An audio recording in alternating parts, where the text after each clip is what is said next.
Alrighty, hello folks. Welcome back. Round 7, Vegas Chess Festival 2025 National Open. We got live games, OTB, classical, chess, the real stuff. Some battles between grandmasters, between non-grandmasters. Got some streamers playing as well. Some St. Louisians.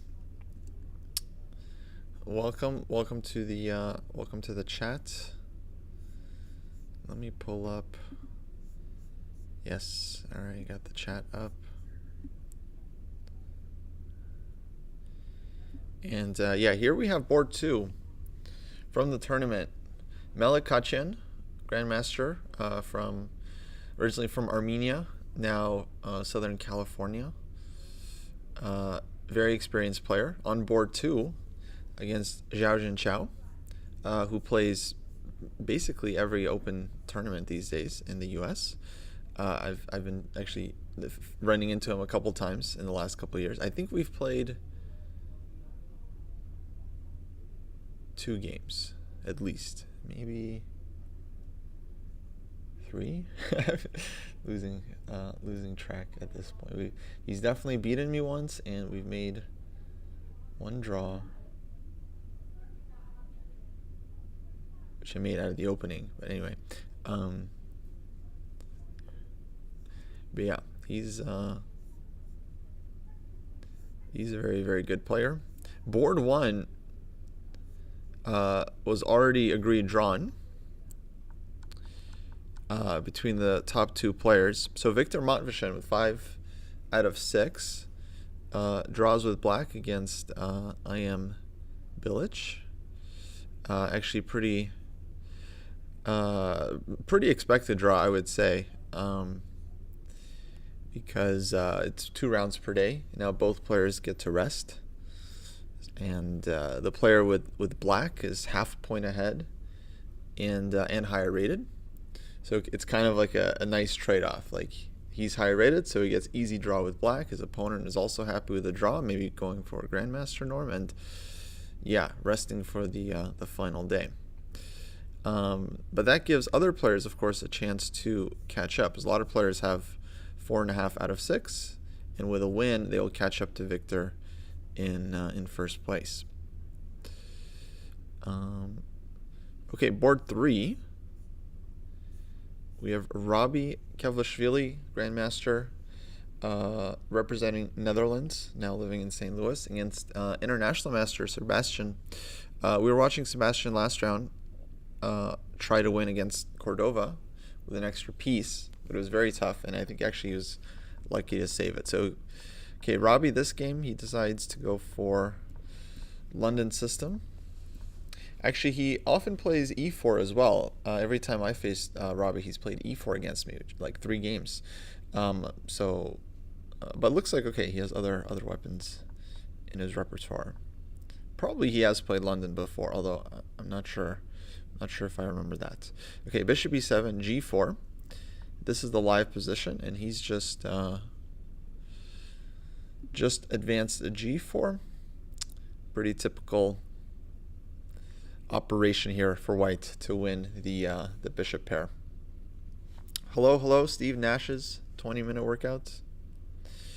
Mickelwald, do I know who won Bullet Brawl today? No, I bet I could check Twitter and find out, but no, I don't know. Who won? Daniel Nelson pair.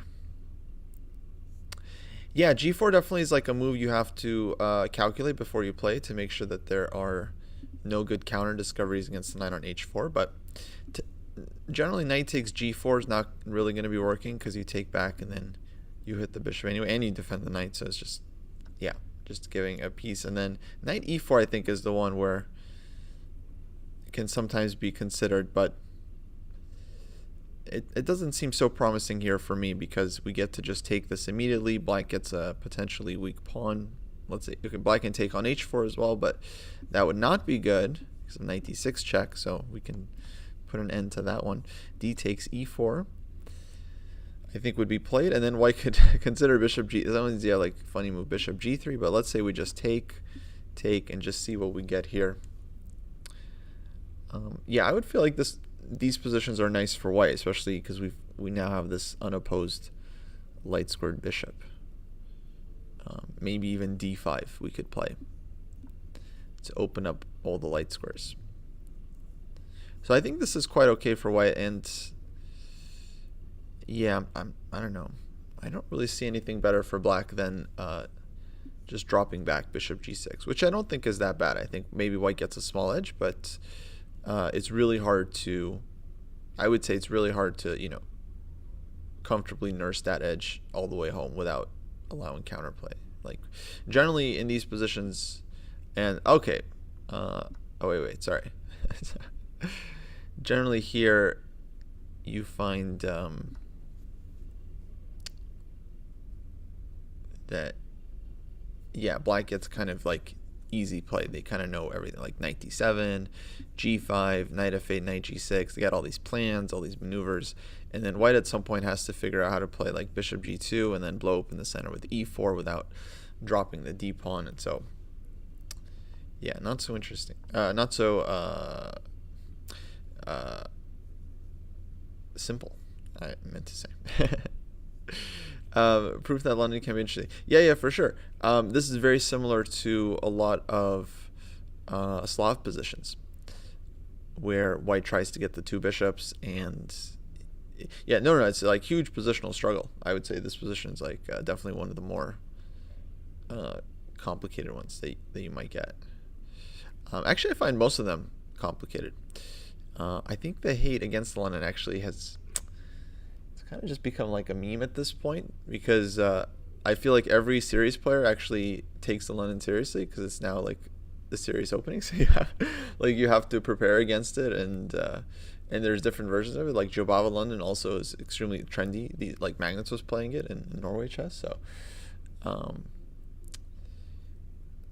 yeah, the truth is that like the reason people hate on the London is because like people play it as a system opening, but that system mindset has been around since well before the London.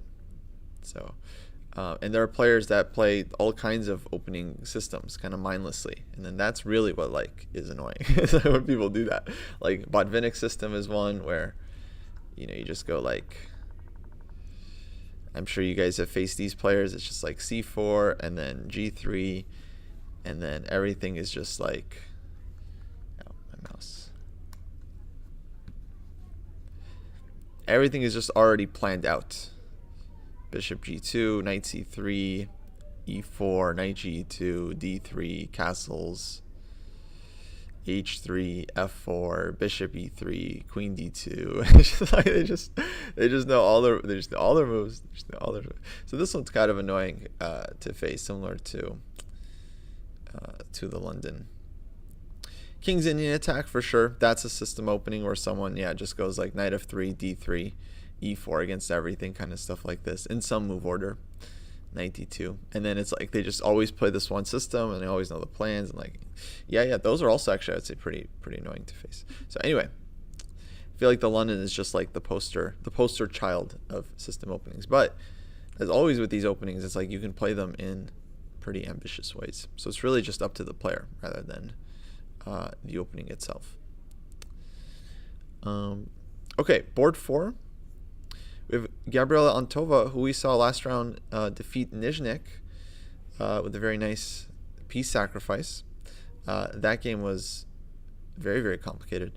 And she has broken through to board 4. She plays GM Bilal Balasine, I think from Algeria, who is the current African champion. He won just not that long ago, like a few weeks ago. So I think they're both on 4.5 points. And Bilal is doing okay. I feel like he hasn't lost a game yet. So two wins, 2 draws, a third win, and then a third draw. And now he's here. So 50%, 3 wins, 3 draws. Half a point out of first. Definitely, I feel like reasonable tournament. And here white has gone for early g3, like bishop g2, d5, takes, knight c3. So kind of classic English setup here from white, and black breaks with d5. And here we get, it's similar to like reverse Marazzi, because at some point black will play e5, but not always. Knight c7, castles, g6, knight a4. Actually, I recently had a game in this position, and I played a3 here, which I then discovered was an interesting move. So my idea was on e5 to go b4. And the point is that you are offering this pawn so that on bishop takes b4, we have this trick. Knight takes e5 and queen a4 check. And we win back the piece. Knight c6, bishop takes c6, takes, queen takes b4. We have a middle game, opposite color bishops. We have one pawn island, which is quite a beautiful one, and black has 3. So,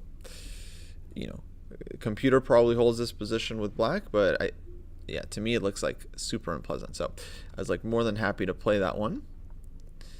And then apparently g6 here is one of the main moves, and then white wants to go h4. So without committing to like castling first, right? So in the game white castle, they lose this h4 idea. Here h4 just opening up the rook is pretty interesting. But also this is, again, well, I didn't know it was compy stuff, but I didn't even know g6 was a move. But I would have played h4. I'm sure I would have figured it out. But anyways, white goes castles, which is just more normal. Black goes g6. I think if e5 here, the plan would be d3, knight d2, castles, knight c4, and then try to play f4. That would be the main way to kind of fight against black center. Otherwise, it just seems like white's position is just slightly worse. Like you're playing accelerated dragon with black, so you definitely need to get some play. But here black goes g6, knight a4. Okay, now I'm completely out of book. b6, a3, bishop g7, d3, castles, rook b1. Okay, but white is essentially playing like reverse dragon setup. Wants to go b2, b4, which is a pretty classic plan. And then just play for some weakness on the queen side. Knight d5. But I would feel like black is kind of comfortable here. Like he's kind of gotten what he would want from the opening, just like a dynamic position. Not really many weaknesses to speak of. All the pieces have natural squares, like double fianchetto, super healthy, kind of ready setup. So this one, I don't know, it's kind of tough for white to play.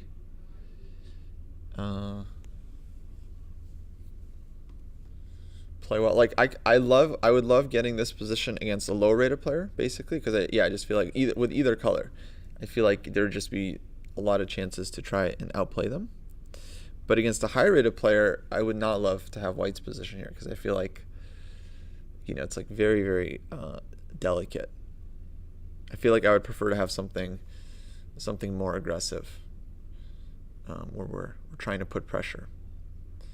But okay, well, should be an interesting game.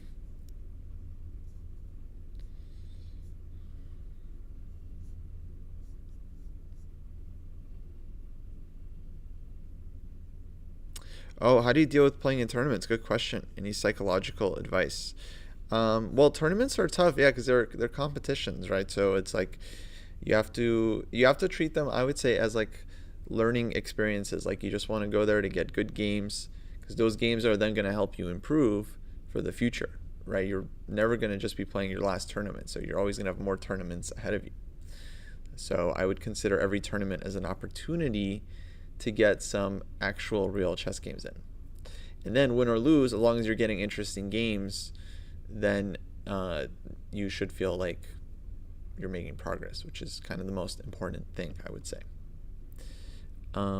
So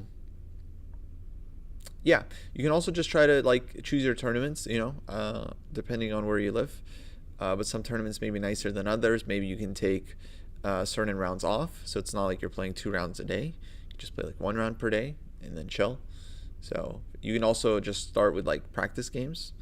You kind of like get used to playing a little bit, and then like play at the club, play unrated games, casual games. Just try to play a lot of chess as you can, and then the tournament hopefully won't feel like such a huge burden each time.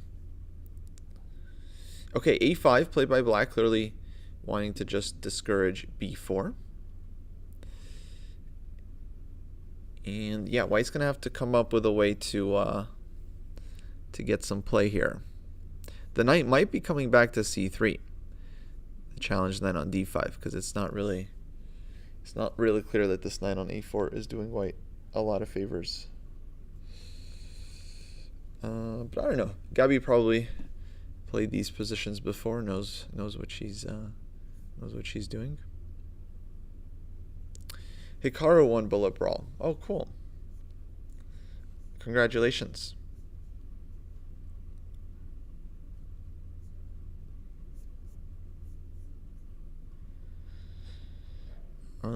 Okay, board 5. We have Armin Mikelian against Ehsan Gai Magami. And folks, we are rooting for Armin.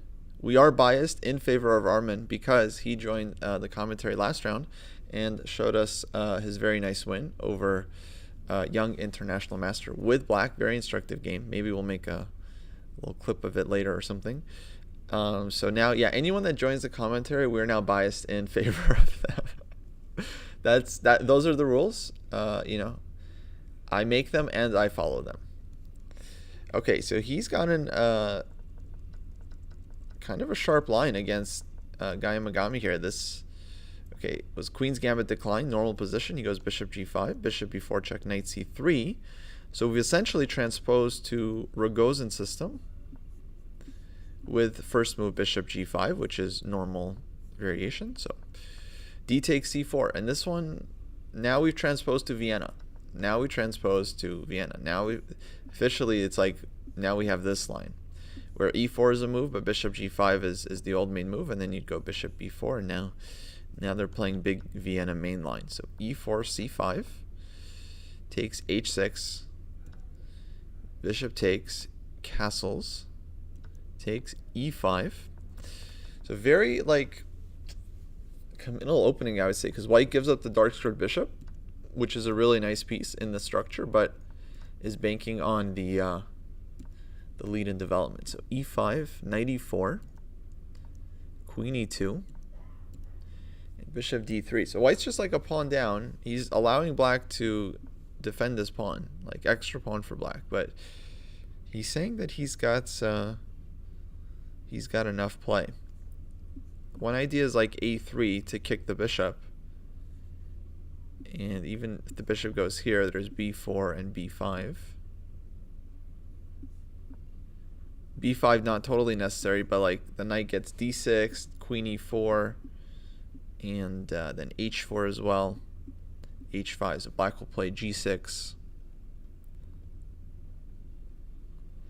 And then white will try to play h4, h5. And yeah, this can be very, very sharp. So go Armin.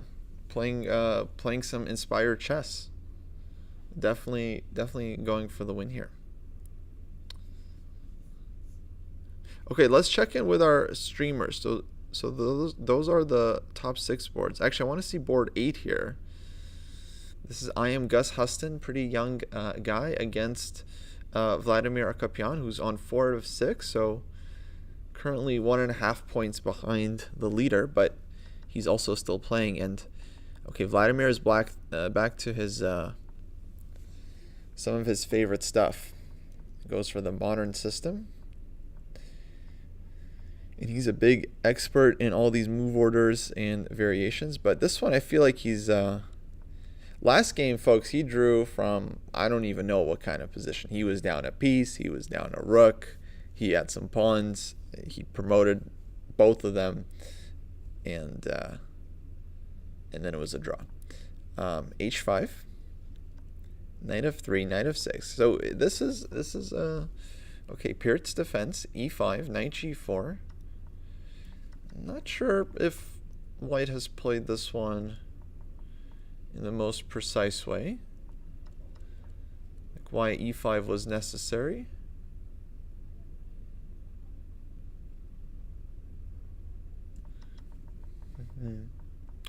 So, okay, queen d2, queen c7, h4. I feel like all this is fine. I don't know. My guess would be that f4 is maybe the most ambitious move, but I would think that h4 is certainly playable. h5, knight f3, knight f6, and then e5. Yeah, it's hard to say if white should be pushing this one. I really don't know. I don't know. My instinct would be to just develop bishop d3.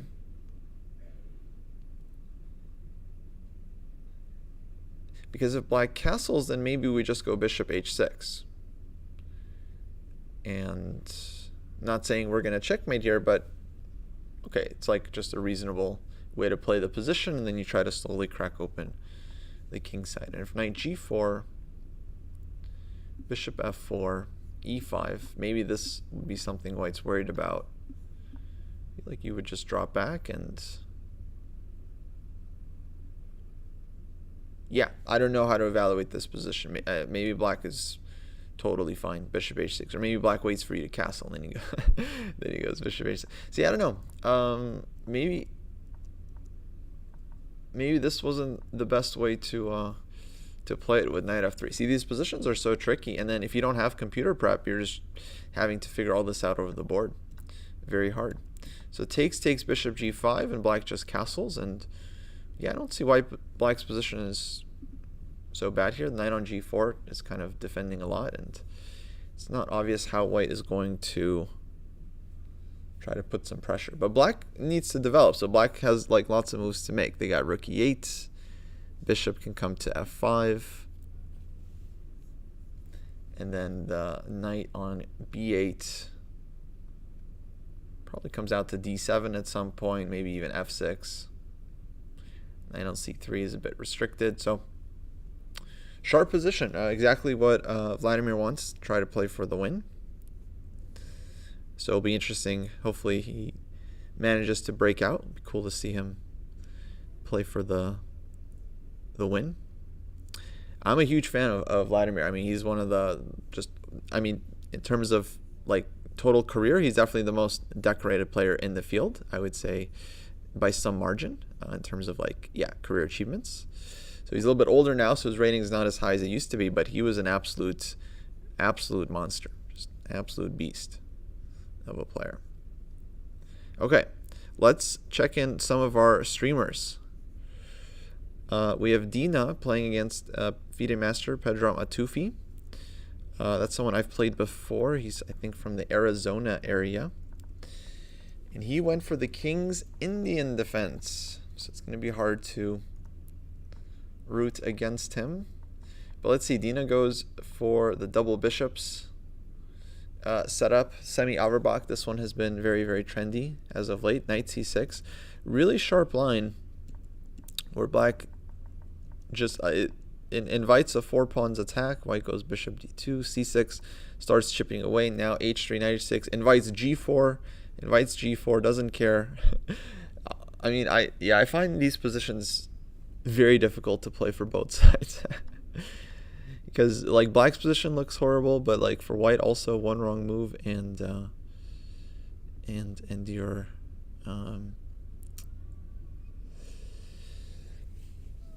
and you get busted up. But wait, isn't black losing a piece here? What's happening? e6, g5, takes. How did black lose a piece already? This doesn't seem...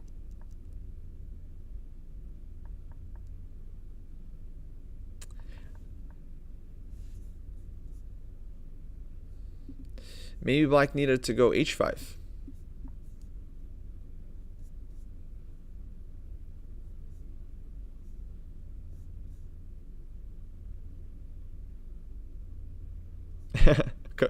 Vladimir torments the senseis, exactly.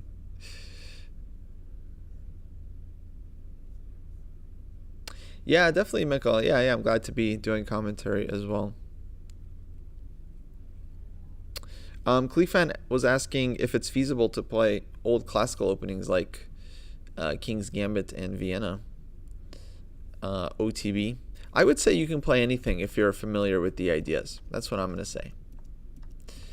So yeah, Dina's just up a piece, and so okay, this is what I was saying about the line. It's like one mistake and you are cooked, as the kids say it. and I know because I just taught the camp here, a lot of kids.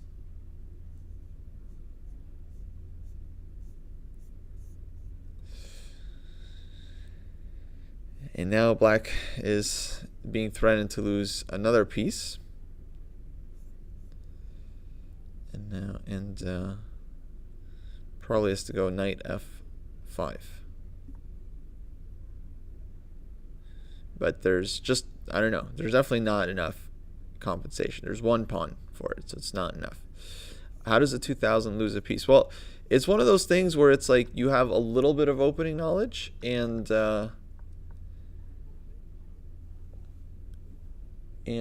it's actually, it would be actually better if you had none, because like c6 is what black is trying to play in this position, but I think after h5.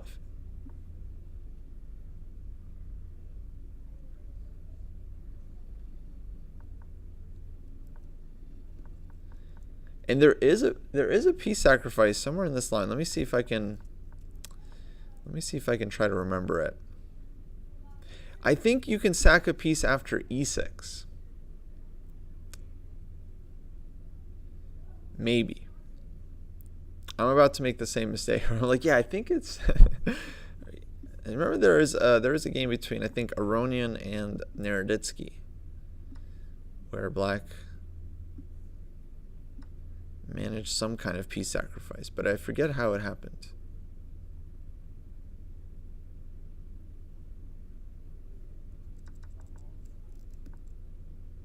Yeah, I don't know. We'd have to check the database on this one. So maybe black is supposed to just play h5 here and then go for the c6, h6. But he remembers there's some c6 somewhere. He plays c6 and then h3, g4, and all of a sudden we're losing a piece. Because knight on h6 is just trapped, so you can save one knight, but then g5, just knight is trapped. And yeah, there's no clear compensation. So e6 here, takes, and yeah, now he's thinking, yeah, I don't know how to still make this a game, but I don't know. Knight f5, I think you got to play. So okay, Dina looking good. Let's go to Kevin Skull. He's our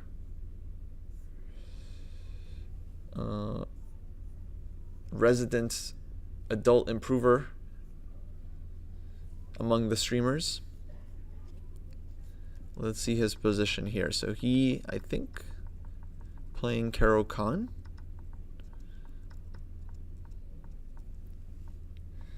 And yeah, host of Chess Journeys podcasts.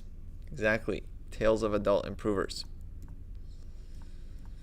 And he's been joining the stream every time, actually. So I think after he's done with his game, we'll probably see him here. Win or lose, he likes to join, actually, which is quite gracious. Okay, so f3 takes, queen b6.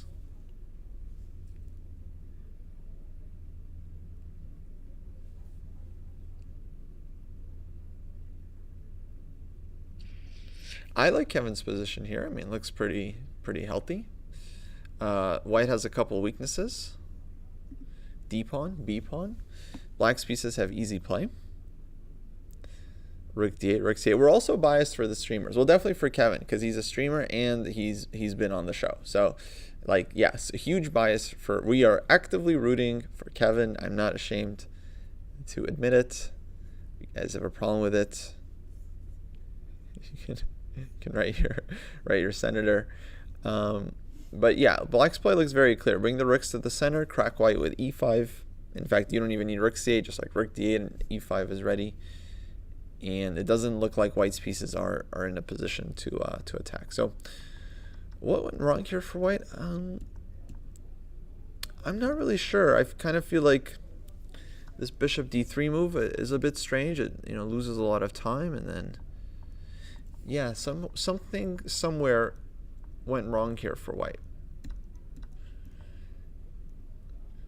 And Kevin played very interesting by just giving the bishop and castling, and just trading off one of white's attackers and saying like, okay, now what?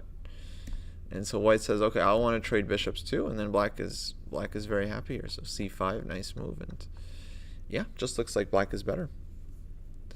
Definitely looks like it's going well for black here. Okay, so streamers are doing well this round. So far, looking like 2 good games. We got Emily. Let's see what Emily's game was like. Oh, Emily also playing modern system, like Vladimir Akapian. Probably taking some inspiration. Okay, b5, a3, knight d7. Looks like black. Yeah, I like this e5 move. This is good. I think black is doing totally all right. c5. Queen side's opening up. Then we get dark squared bishop too. Knight d7. g4, b4. Queen a5, rook d8. Yeah, we have opposite sides castling here. And I think it's like, yeah, a very reasonable version for black. Wow, look, she played this h6 move. She played this h6 move, like Petrosian. Like the famous Spassky Petrosian, where Petrosian played it on the queen side with a6. And the idea here is that black is ready to lock it up. So if you go g5, they'll go h5. And if you go h5, they'll go g5. And otherwise, without this move, white would be able to play h5 and open the h-file. So it's a very nice prophylaxis. So Emily channeling Petrosian. And white could potentially think about sacrificing here, because there would be a threat of h6, but I'm not sure. I think actually black has a couple of options. One is f6, one is here, and then here. And then I think we're okay, king e7. So h7, if needed, we can go king e7,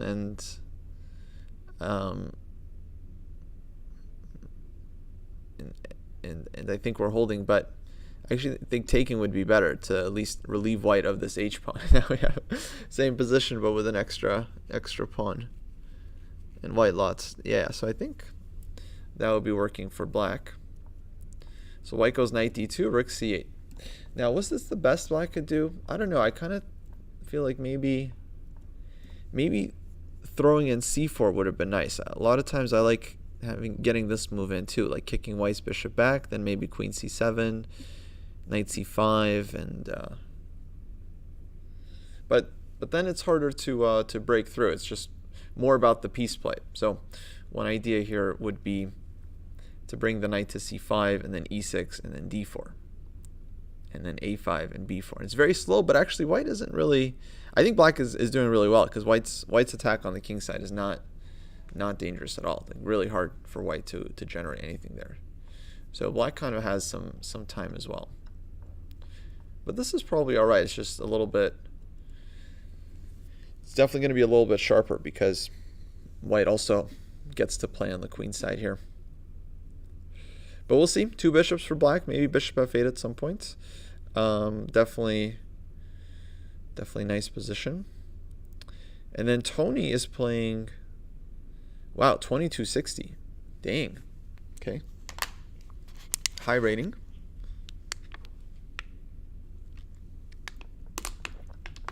Let's see Tony's game from the Chess Sharks. Okay, he goes for his usual Jobava London. E3. Bishop d3. Knight e2. Knight h5. Black saying, I'm going to take your London bishop. a3, knight f4, knight f4. Bishop d6 castles. b6, knight b5. Trying to get the bishop pair. He succeeds. Black also could have played bishop e7, and then I'm not sure what white is doing there. But he takes a6, knight back.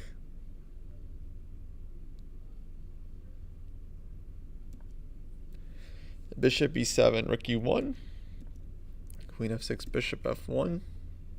I mean, I think white's doing quite fine here. I feel like black maybe could have played a bit differently. But to me, this looks like a nice position for white. Like I actually quite like these double pawns because they help white control the center. Now you have two pawns that can control different square. Yeah, like you can definitely control e5, and you can control e4 to blunt black's bishop. But e4 is not necessary. Like white can also consider g3 because we have our own bishop that can challenge the diagonal. And yeah, we have the semi-open e-file, which is nice. We have d5 ideas. So I would definitely take white here, I think, in a heartbeat. But it's pretty. Of course, it's always going to be double-edged. One question I have here is like, if black plays d6, do we want? I don't think we want to play d5. I don't think we want to rush with this one. I think we want to go queen d2, maybe double up on the e-file, and then one day break with d5 once we're. Yeah, I think we just want to pile up on the weakness as much as we can. Because yeah, basically it's like a free target. White has an easy target on the e-file. So first we're just going to ask the obvious question: how are you going to defend your e-pawn? And black is going to say knight d7 and rook e8, and then we'll go here. It's like, all right, cool. But like, second question: how are you going to move and make sure like your e-pawn is defended? And then this is the question where people tend to go wrong. Like it's like the second question is the one that's really. The first question is easy. You know, people can always defend the first weakness. The second question is like, oh, now things start to get tricky. So like, how are you going to move and keep this pawn defended? And so this is where we have different players. You know, some players are good at defending patiently and no problem. Other players, they have to do something and break.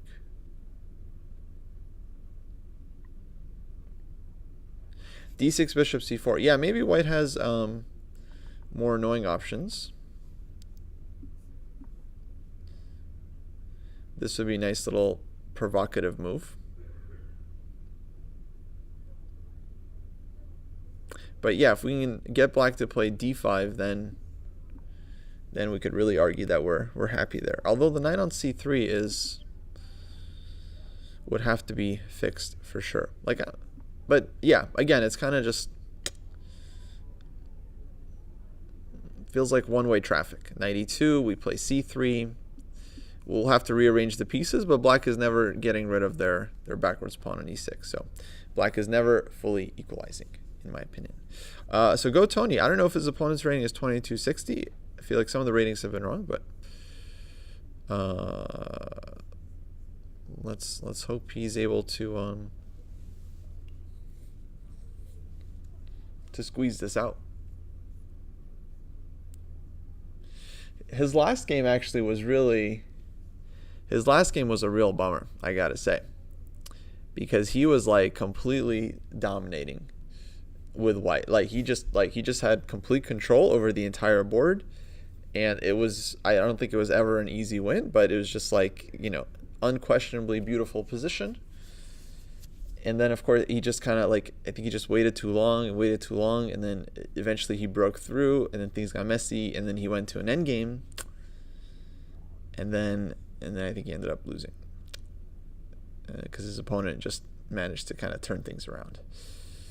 So that was a real bummer. So hopefully he can just like forget about it, and we'll see if he's able to recover in this game, because he has a nice position. So now he just has to like keep playing good chess. And it's the second round of the day, so it's very, very tough for these players that some of these players have already suffered a heartbreak in the morning, and now they're having to play a second game, which is really, really tough. And some players have been on the winning side of the heartbreak, and so they've also gone through something because they've delivered some crazy swindle to another, you know, human being.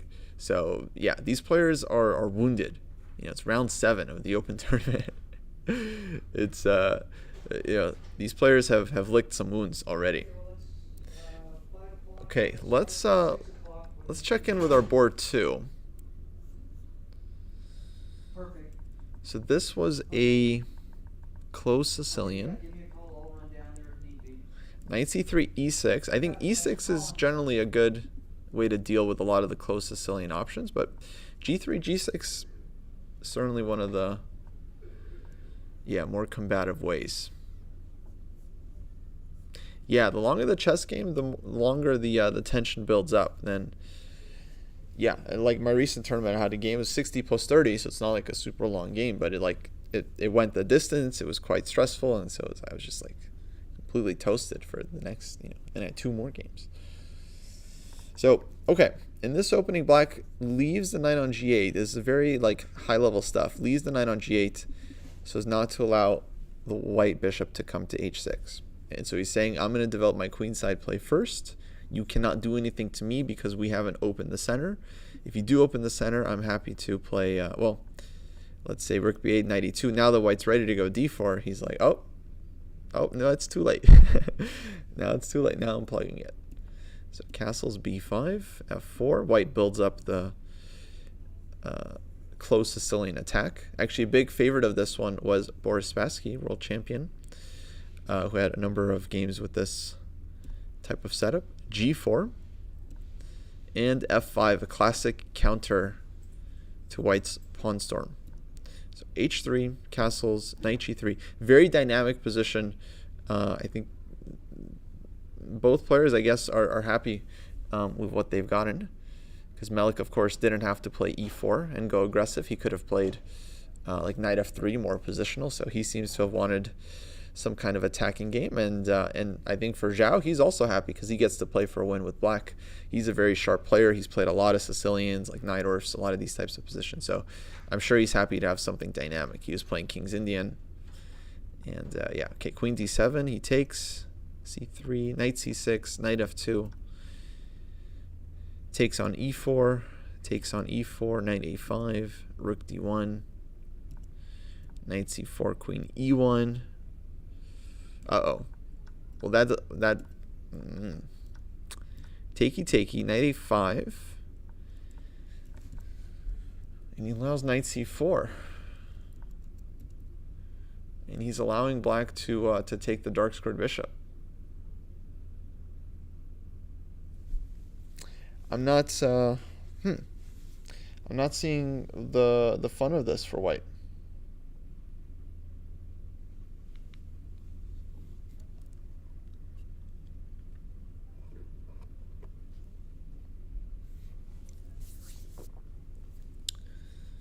What if black takes? This looks like dark squared bishop. Free dark squared bishop.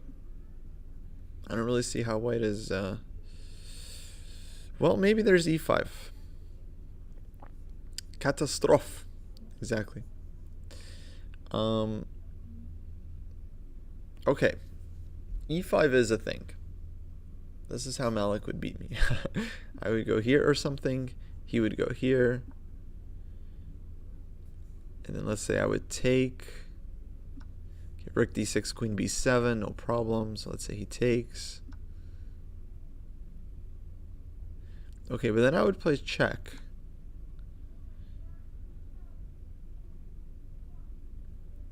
Yeah, I don't know. This gets very very complicated. So if queen e4, let's say... Now actually maybe black can go d5. But this was kind of what I was thinking, and yeah, I don't really know. I mean, white's horsing around, It's kind of annoying. It's kind of annoying, but it seems like white's taking, but probably black is it's getting enough counterplay like rook c8 or something.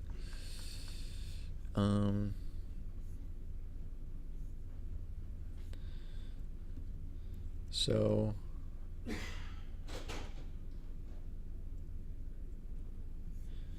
yeah, I think he should take, and then just maybe we have some move like queen c7 to get out of it. Because here e5, the queen's on the board. I would think we're just taking, and yeah, I would think black's bishop is really strong here. It's not super clear, but I would think that black is doing well. This position opens up. Then knight d5 somewhere, so I don't know, some knight to e4, hard to say which one. Knight d5, knight f4. To me, yeah, like once we start playing moves, okay, engine I'm sure will say the answer, but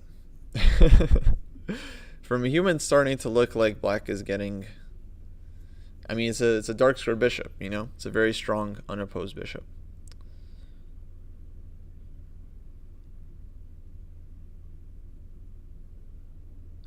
But what was Melik to do? Because on knight a5, if he moves the queen, the c pawn is hanging. Maybe queen c2 he could have played. Knight c4, bishop c1, but okay, this also has drawbacks. You're going back, your rooks are disconnected. And yeah, the development is not good. Development's not good. So, okay, we'll see. We'll see. Let's go to board 3. This was the London 2 bishops game. Robbie taking on the IM. Knight d7 and then bishop g3. So Robbie doesn't take on h5 right away, just goes bishop g3, which is the safer kind of choice, not to get these double pawns. Bishop g6 anyway. And now white is finally getting his position. Black takes on d4. Goes bishop d8. Okay, classic plan to trade bishop c7. Bishop f4. Some nuances. And he's saying that on bishop c7, he's going to go bishop e3 and keep the dark square bishops on the board. Thank you very much. Okay.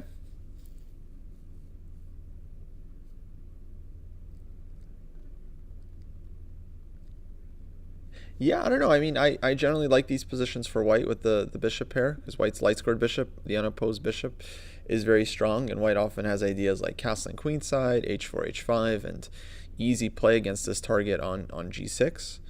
But of course, black's position is very harmonious and solid because he's got like the right combo. You know, bishop and 2 knights, pawns mostly on the light squares. So black's position is strategically quite sound as well. But Robbie, very, very good positional player. So like, I think he has very nice chances of outplaying his opponent. We'll see though. We'll see though. Sebastian playing very well so far. Okay, let's check out board 4. Gabriela Antova, also one of the laureate players that has broken through. She's playing GM Bilal Bellassine from Algeria, African champion. And yeah, we were looking at this position a bit earlier. It's kind of like a reverse Sicilian almost, because white's setup is very much like dragon-esque. But that's always risky to play as white, because one wrong move and then all of a sudden you're a bit worse, and yeah, it's easy to misplay this. But she goes queen c1. Okay, that's an interesting move. I was thinking, oh, she did go knight c3. Okay, this was my suggestion. Black played knight c7, then knight a4 back, rook b8.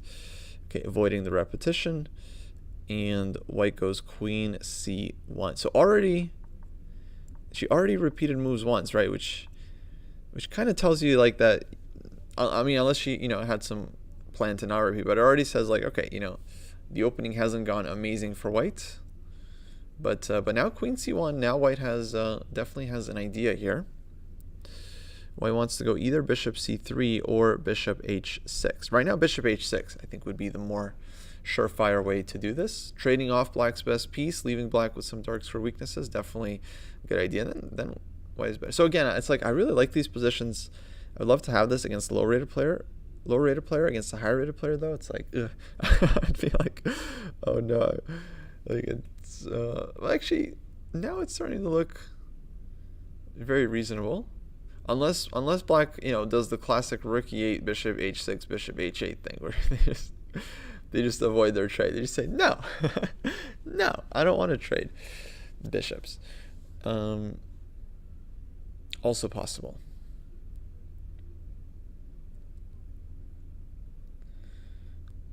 Also possible. Then there's knight g5, bishop d7. Yeah. No, very very dynamic position. A lot can still happen here. So rook e8 is one option. What else?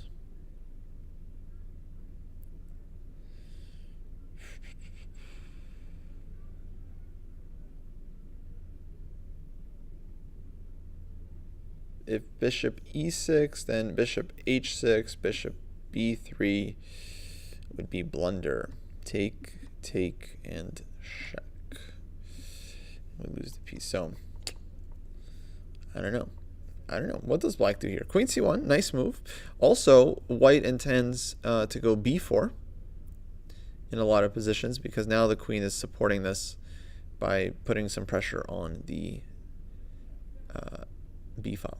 So I think actually this game, I think white's gonna be quite fine this game. I would predict a draw is quite likely because a lot of times when you get b4, those positions are just very comfortable for white. And black just has this weakness on b6 they have to manage, and white's pieces are very harmonious. So yeah, I actually kind of like what Antova is doing here. Okay, board 5. Armin against Guy Magami. Armin sacrificed a pawn. This is our Vienna Rogozin. a3, b4 played. And yeah, kind of a classic thing he's doing here where he's just going to play around the pawn. He's just going to play like he's not down a pawn. This pawn does not matter. His pieces have good squares despite this pawn being on the board. And yeah, he has a right to play pretty ambitiously here. Oh, question. What about knight e6 in that last position? Okay, let me ask. So queen c1. What about knight e6 here? But b5 is not really a threat right now because we're going to be able to take on c5. If we go bishop h6, that might change. But that's actually kind of interesting line. So let's say we go bishop h6 anyway. b5, then we take. Now if black takes back with the knight, we go bishop g7 first. King takes, queen takes c5, and we've won a pawn. If black plays here, we can take on c6, queen c3, queen h6. We have a lot of good moves there. And if black takes here first, this would be the real trick. Queen takes, knight takes c5. Black has won a piece. We have knight g5 at the end of the variation. And that, my friends, is what we call a checkmate. Checkmate. Yes? Yes? Capiche? Oh, and we hit the knight. Okay, and it's a double attack too. Double attack too. And the knight is saying, although honestly at this point we actually this is a pre-move situation. This is a double pre-move situation. Black's got nothing. Black's got nothing. This is a double pre-move. Very rare to see that in the wild, but there you have it. So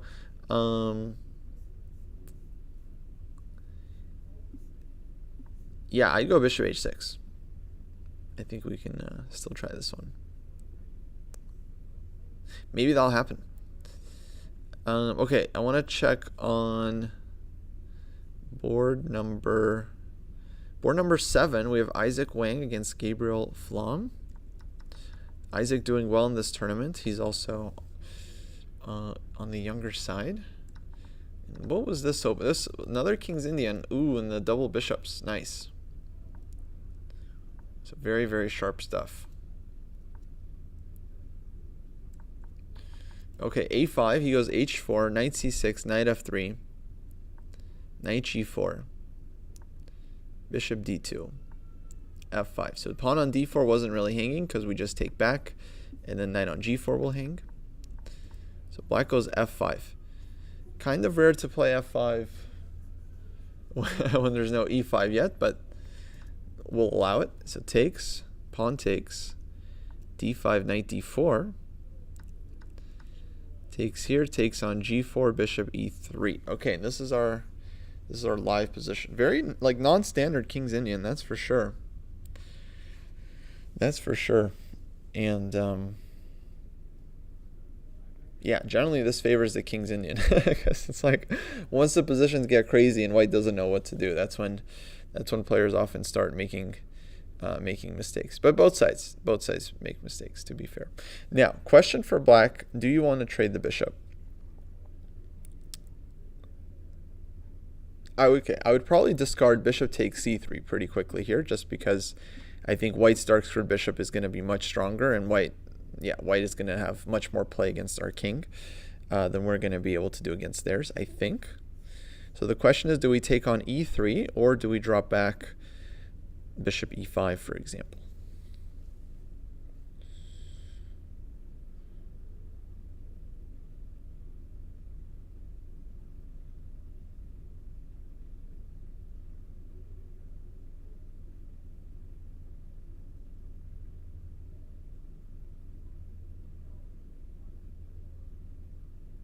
Yeah, my instincts would say that we should probably keep this bishop with like bishop e5. Keep our king safe in the long run. I'm not totally sure about bishop takes e3. Oh, takes on c3. Oh man. Oh man. He goes e5. Wow. Wow. Well, he has the right to his opinion. He has the right to his opinion.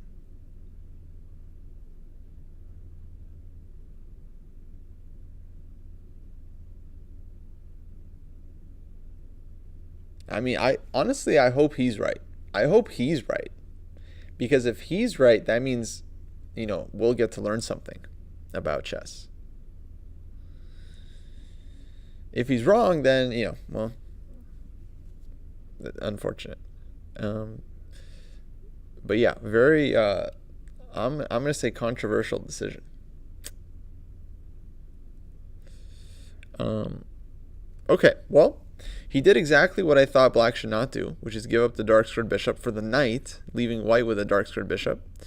And now he goes e5. My instinct would be to take en passant, to open the position more. So bishop takes e6, queen d4, and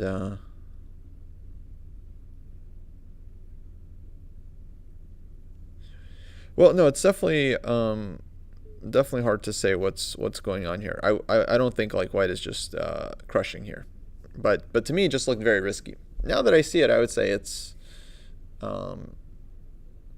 feels like black should have resources. Like it looks risky, but it seems like black should have some ideas. Queen f6 is one possibility.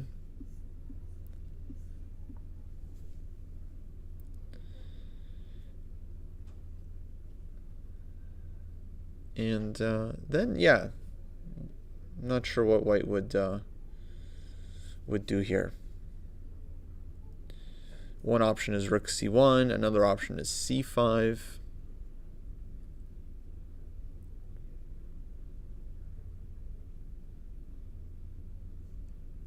We could also trade and go c5. I mean, in the end game, black's king is certainly safer than in the middle game, but it's well, yeah, actually, I don't know. I think some kind of endgame like this looks quite reasonable for black. I don't really see what white can do here. Okay, maybe we were wrong. Maybe we were wrong. But is it going to be enough for a win for the grandmaster? I'm going to change the goalpost. Is he going to be able to win this position against the FIDE master? That is to be determined.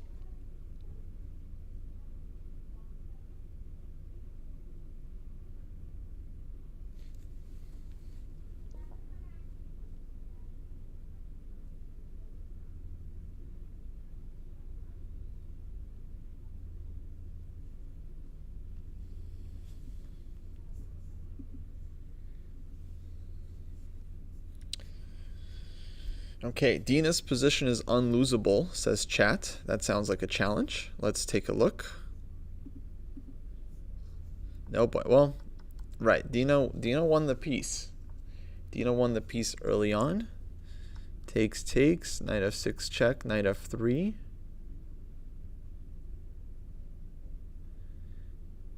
And yeah, it's a piece up. It's a piece up. And we have a very simple plan of h4, h5, h takes g, rook takes h7. So white's threatening mate in 4. But yeah, raise your hand if you could lose this position. Very funny. No, I mean blunders are always possible, and they're rarely funny. But I don't think Dina's gonna let this one go. She's too strong. She's too strong. She's in too good form. She gained 36 points at her last tournament. And yeah, position's too good. Position's too good. And you have other ideas as well. You have queen d2, followed by c4, queen b2.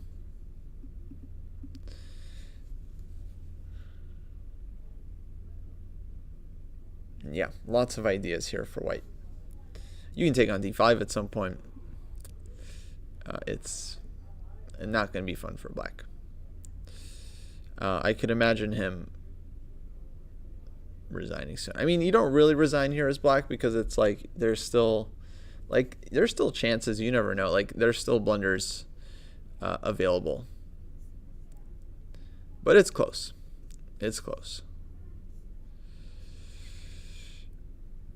What would I do as black? Okay, rook e8. Well, I probably wouldn't have done rook e8 because now that's just like a full rook. So this I would think is kind of resignable. Probably not rook e8. I would have done, I guess queen b6. But I mean, it's ugly. h4, queen d2. White's got many good moves.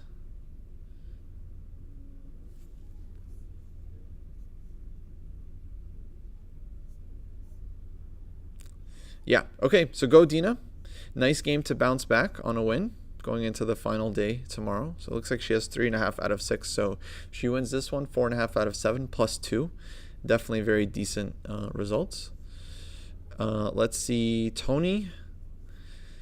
Tony was building the squeeze. Rook e1, queen e2, rook d1, g3, knight d5.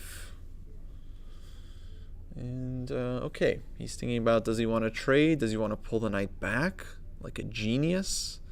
Does he want to go queen d2, trade on his terms like a pragmatist? Or does he just want to take on d5 like a normal person? Which I would imagine is probably not worse than the other options.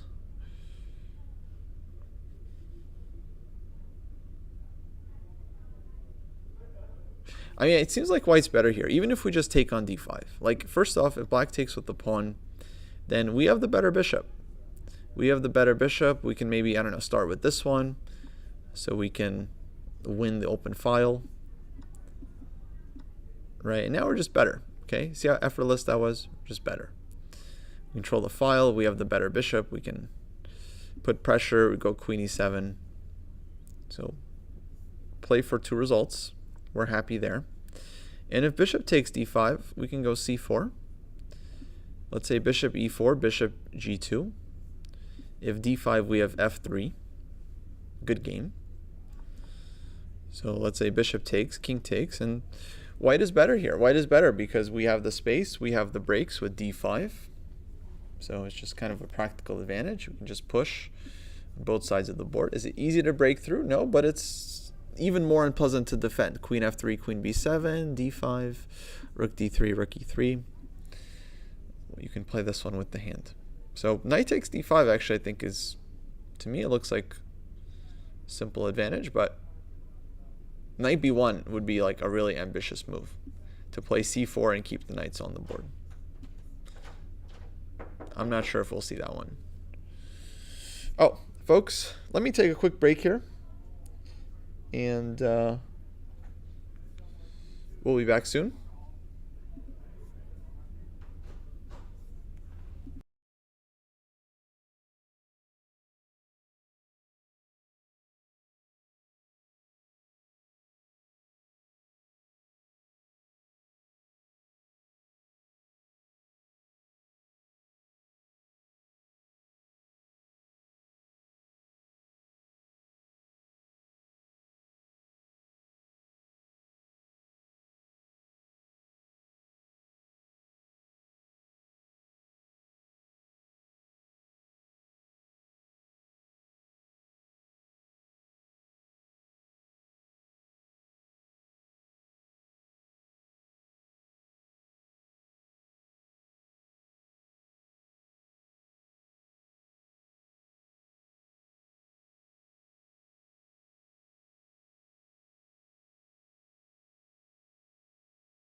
It's back. Alright, folks, we are back. We've got some guests who just finished their game. And let's pull it up here. Actually, I got some chats. Hi, chat. Over here as well. Folks, we have Tony back on the show, Chess Shark, and his opponent, Matthew. Hello, hello. Hello. We're ready for the beratement. The harsh words. Yeah, show us what you do to your students. It's an interesting game. Actually, we were looking at it quite a bit because I thought it was kind of a fun structure. But maybe we could first. Well, actually, no. We'll get back to this position. So. Please. Yeah. All right, you guys want to look at it. So, all right. Well, I mean, I don't have a lot of experience with this opening, so I can't say anything here. He wanted was winnover, right? And I'm crazy. like, he wants winnover. I shouldn't play winnover. So we don't transpose with e4 after bishop b4. Even though like half of me wanted to in blitz, I'd play e4. Yeah. Yeah, I'd go for it. Play into the winnover lines. And when you're a French player. Yeah. So okay, then you'd be comfortable with that. So yeah, I don't know. I mean, it depends like which middle game you'd rather play. So Well, I'm not an e4 player, so I knew it was. Yeah, a you bad don't have call. to. You don't have to play e4. I think this is also playable. So I went for like maybe still Joe Bava. Maybe Yeah. we'll transpose. He doesn't do This is it. probably the first Dutch I've ever played in tournaments. This is. Yeah, f5 is very risky, but I don't know. I don't know how to punish it. So I think it's playable. Yeah. Not this early. Yeah, absolutely. Here, knight e2. Yeah, this all seemed logical. Okay, maybe Bishop d6 was weird. This was the first look at you. The first one that I looked at you like, what? On this one you looked at me? I didn't notice. Yeah. On this one I looked at you. And I'm like, it just looks funny. I know You you know, want the knight. Here's what I was worried about. I was worried you were going to play g4, and I was going to have to get rid of your knight before you checkmated me. Oh, dude. There are some g4 lines, Yeah. but I can't. I can't jump into them yet. So were you expecting takes or bishop e7? Yeah, I was ready for takes so that because the Dutch structures you want d5 in, and I was ready to play c4 takes on d5, c4 again. Here g4 though feels scary. Maybe it's not, but it feels scary. Oh, g4 here already. Feels kind of annoying. Yeah, you got two pieces out against the king. That's Against actually why I zero. brought my bishop back to d6, is I was worried if he played g4, I would need to take his knight. Now I would play g4 for the record. Here? Yeah, Yeah. it's so something I would do. That's why I didn't take Yeah, your knight. we all Yeah. would. We all would. Yeah. Something I would do. Yeah, I So don't because know. I was afraid of g4, I played that. Once you castled, then I was like, well, now I don't have to worry about g4, hopefully. Yeah, I thought castling, and then I just thought like This is fine. I mean, I was thinking h4. okay, I almost played h4. Yeah, why not? I suck. Okay. I thought I was gaining tempo by castling, by just being like, okay, you want to take it, like just take it, and I'm just gonna get more. Yeah, more I would take it here. Because I wanted to play queen f3 actually. Queen to 3 looks. Because that messes with black's development. But then g5 is kind of annoying. Yes. So like knight h5, g4, and then black gets queen g5, and then taking all the space. Agreed. But so- h4 he takes. Mm-hmm. Then you can castle by hand or whatever. Castle normally. Oh, okay. Castle queenside. Either Yeah. hands to castle. Now here I would still maybe play queen f3. Yeah, definitely. Because like that's the thing. In b6 you get queen f3, so it's But here he just plays c6 or knight c6 and still gets it in, right? knight c6. Yeah. Yeah, here I was actually thinking c6 and then bishop a6 to trade the bishops. Oh, okay. I wasn't 100% sure if I was going to do this way or not, But I think white's better. I mean, you've got you just have this like free kind of pressure on the e file. Yeah, or I could still play g4. do it. Well, yeah, because g4 and I rip open the g file no matter what, and You I get could. some light square And look, play. all my pieces are over there. And all your pieces are over Kush there. is shaking his head though. No, I don't know. I feel like this is h5, h6 position, but at some point g4 for sure. Oh, okay. So you want to push first, make a hole with h6 first. Well, because you have like the better bishop, so the more like pawns on the dark squares you put, kind of the better. I think. Yeah. Okay, I see what you're saying. I see it. But also rook g1 g4 definitely makes sense too. So I don't know. This seems okay. I definitely liked white's position here. I wasn't sure about knight b5, but it induced this, which then I did like it here. I don't know. Maybe. What can he play? Can you get Queen F3 in? Yeah, Queen F3 would be kind of the. I No, looked at after it. after I took it and Knight B5. So the Knight B5 line. Oh, even there. Okay. Okay, I thought about that. Because I was actually a little worried about Queen F3. No, it doesn't work. You play Rook A7. You can just take with your Knight. I think Knight C6 maybe. Your Knight attacks A7. Oh shoot, you're right. Yeah. What was I thinking? Maybe I was thinking earlier. Yeah, here I was thinking I could play this. Yeah. Yeah, I still think your bishop gets to the diagonal, and I feel like I might lose. Or maybe I could D5 in. Yeah, if you have to retreat, all of a sudden I get like 2 tempos. No, I can't retreat. You're right. This is probably not good. And I played A6 because I wanted your knight back on C3 before you play C4. Yeah. Yeah, which I really would have liked C4 in, but Maybe Queen F3 here. yeah. Yeah, here's interesting too. But still, like, Still, I was thinking maybe C6 even. Oh, C6. Okay. And it's a weird structure, but I can probably trade the bishops. and it's annoying because I can't push E4, which I really want to here, but because the knight dies, Right. and I'm just a little like bothered. Do you want to check it? Yeah. All right, Oh no, yeah. I think it's someone unlocking the door, so Oh, I think it's okay. Yeah. Thank you. Thanks, G10.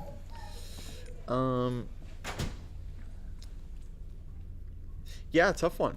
A tough one. But you're right. I guess your point is No, I I could have been don't- more ambitious for sure. I don't hate Knight B5. Yeah, so I think castles for me. That's some of that I was like I'm not sure about, but I don't hate Knight B5 because it gets black to go into the structure, which I thought was kind of nice for white. Because you just have this like free. I have a hard time actually getting my play. knight off of B8, which is really annoying. Was there a way Yeah. to get my knight off B8 that makes sense? Well, I thought this is all like I thought you played it very reasonably. Like Yeah. knight comes out, you don't want to push Oh, you D6. definitely looked at me when I played Queen F7, though. I remember. Well, oh yeah, I looked at you because I actually like looked. I stared at the board. I'm like, did he not move and just hit my clock? Oh, I see.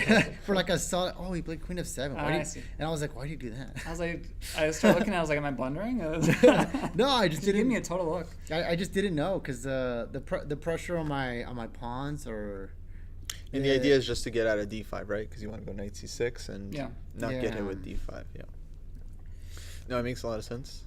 No, I liked all this, Tony. Like rook D1, G3, knight D5. Okay, you took.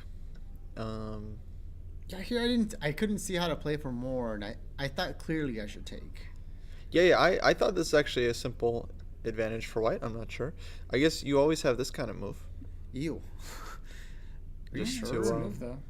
I mean, Yeah, because like you try to bring your knight to E5, and then of Oh, course you man. have C4. that's why he's a master.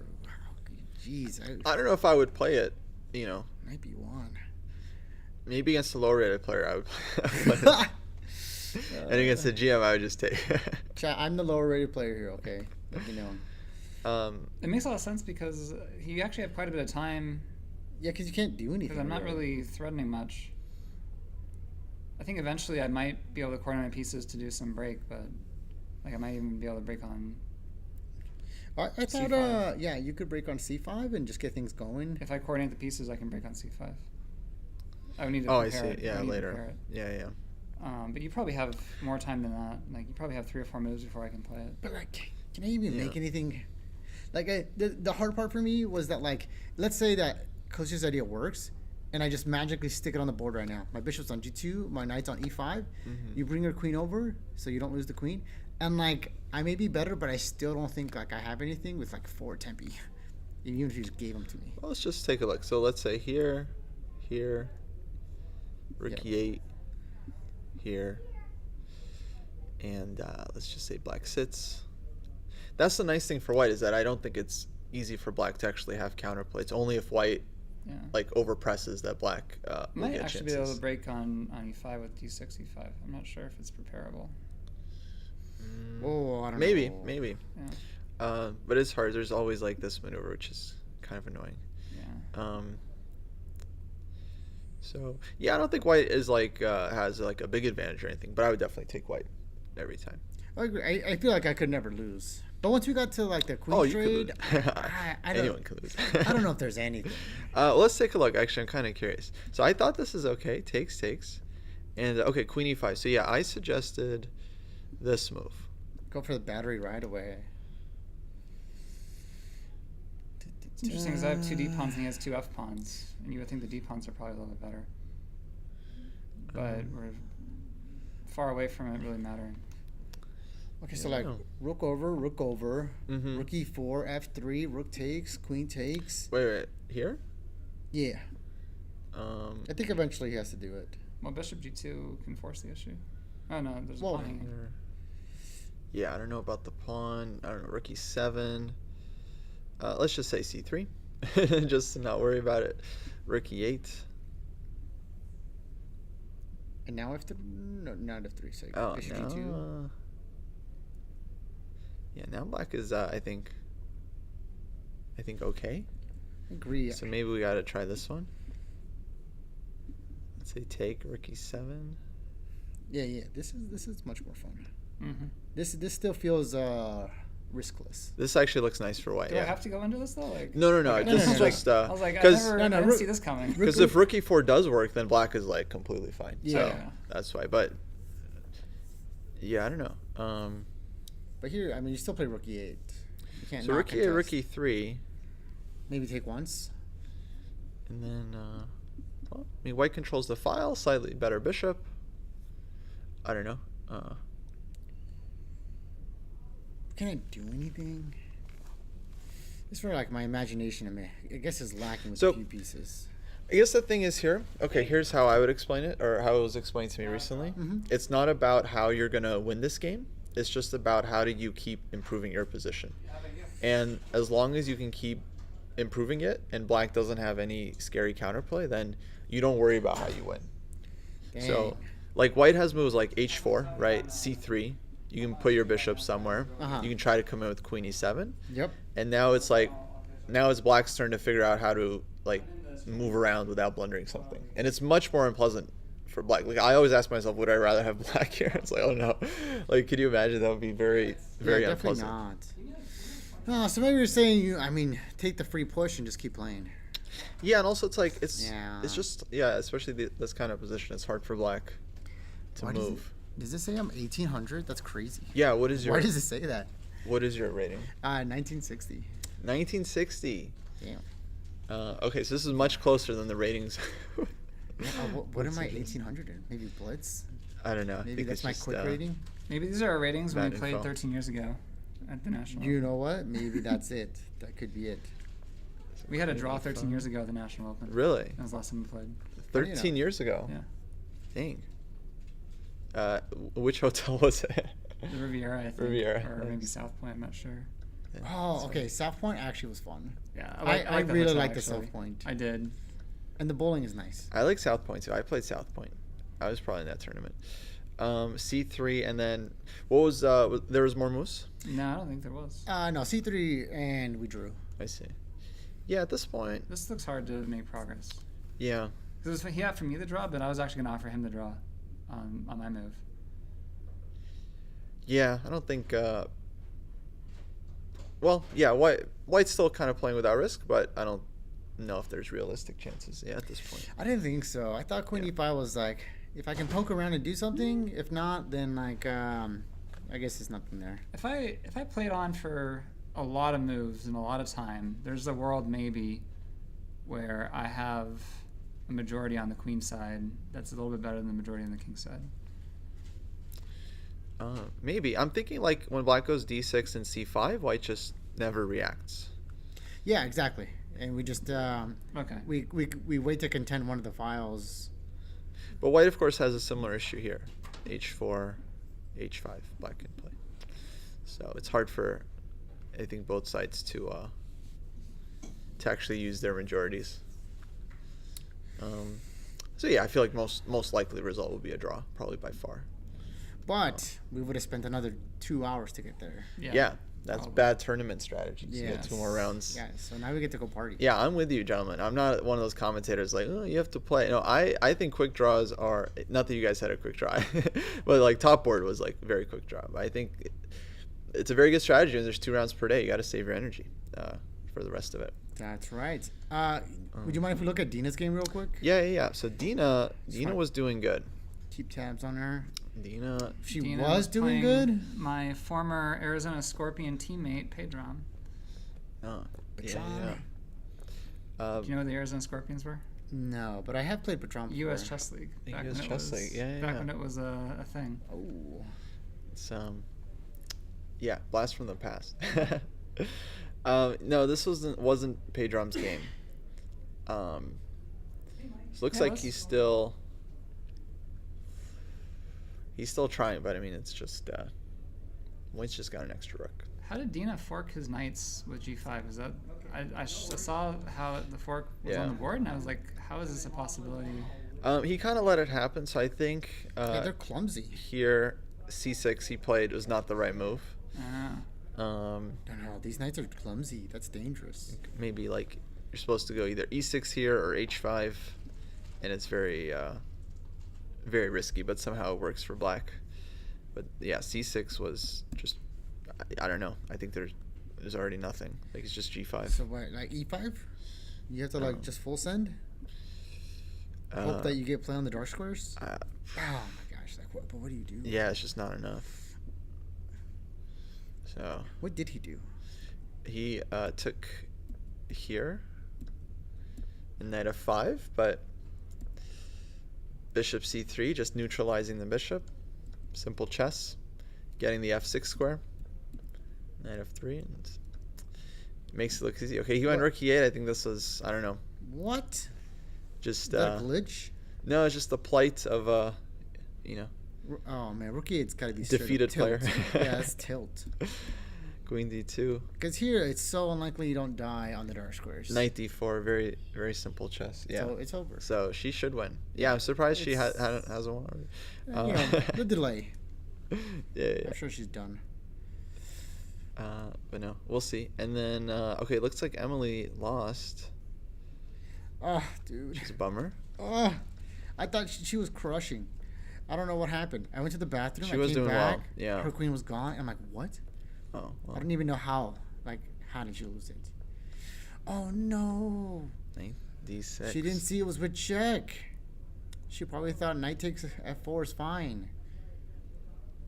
Yeah, maybe missed this one. Oh Yeah. no, dude. No Yeah, wonder she's bummer. crying. Oh god. Yeah. I'd cry too. And Are you friends with her? yeah, She's my student. tough one. Oh, okay. She's my student. This is my fault. You should have told her about I didn't prepare her enough. that trick. Ah. Dude, but Yeah. she knows better. I Is taught she- her, is I she a taught her how to Cheshire? calculate. No, she's Not not. Cheshire? She has her own streaming channel, Ah. independent creator. But I just coach her. But no, dude, you always calculate checks first, then captures, and then threats when you calculate. She Yeah, I didn't. mean- She didn't do it in the right order. Okay, she's only been playing for like less than a year, right? Maybe 1 year now. I mean, it's, I mean, yes. I think for 1 year she's doing very well, I would say. So Kostya, you're nice. you should feel proud. Well, thank you. I am, dude. I am proud. But she's so in her head. But Yeah. like the hard part is like she calculates well. She can hit 50 on Puzzle Rush Survival now. Like she's a beast. But her lack of experience in tournament play is like brimmingly showing. It's very notable. Well, it's hard to overcome lack of experience. Yes, You just need to play. that's the tough one. So it's good that she's here. She's fighting. Did you hose me after looking at my last round game? Let's take a look. Let me. No, you're good, man. See you, man. All right, thanks for coming on. Yep, thank you.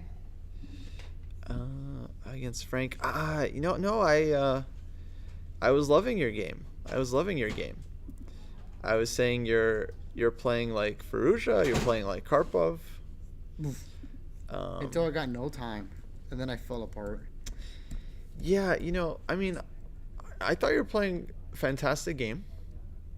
I guess there was one moment where I had a strong idea about what you should do. And I think it was this one. Yeah, so right here, d5 wins. Yeah, Which- that was my first move. Yeah, I just... And by the way, I'm not using any engines here, so Oh, man, even better. D5, I thought... so this is like a human move, you know.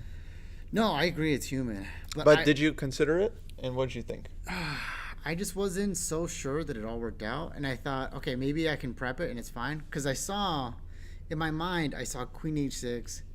No, I saw that he would play Knight F4. I would play Queen H6 or Queen G7, hit the rook. You mean here or? Yeah, right after this, I knew he would play Knight F4, and then I would hit the rook. He would move over, and then I would smash through with D5, and it felt winning. Like, ooh, smashing through with D5, and Yeah, Bishop B6 is like a real problem. Bishop C5 is a problem. Like there has to be a kill, and there was no kill. Yeah, I mean, I guess. Well, if he doesn't have this, it does look pretty good. Yeah, after Queen D7, there's just nothing. But I like, and the really bad part, and this is like bad tournament like play. I tanked another like 10 minutes looking for a kill here, thinking, okay, if there is a kill, Bishop B6 has to be it. Line him up on the rooks, and if the kill is here, it has to be here. So after Bishop B6, tanked like 10 minutes, couldn't find it, and in the time pressure, I saw Ghost. I'm like, oh, maybe he has Rook E7 trapping my queen or forcing a draw, threatening Rook H7, and I'm like, oh my gosh, no. If that's there, then like this could be bad. Because I don't want to draw. I don't want to force a draw here. Yeah. Like I really want to win. So you're thinking here on Queen H6? Yeah, Queen H6, and it's the move. But I thought Rook E7 was like complicated. Like, oh no. But no threat, right? Oh, there's threat. Like What's the threat? hit the queen. But Rook H7 is Queen F8. Yeah, that's true. But is there F5? Yeah, I think you're right. I think like I saw a Ghost in the time pressure. Oh no, for sure you did. Yeah. And like I was like, oh no, like Rook E7, it's kind of scary. Like, what do I do here? And I'm like, oh shoot, I got down to like under 2 minutes, and I was like, okay, I guess I trade the queens. I gotta trade the queens, and maybe this endgame's winning, and it's actually totally losing. So bad. Yeah. It's poor form.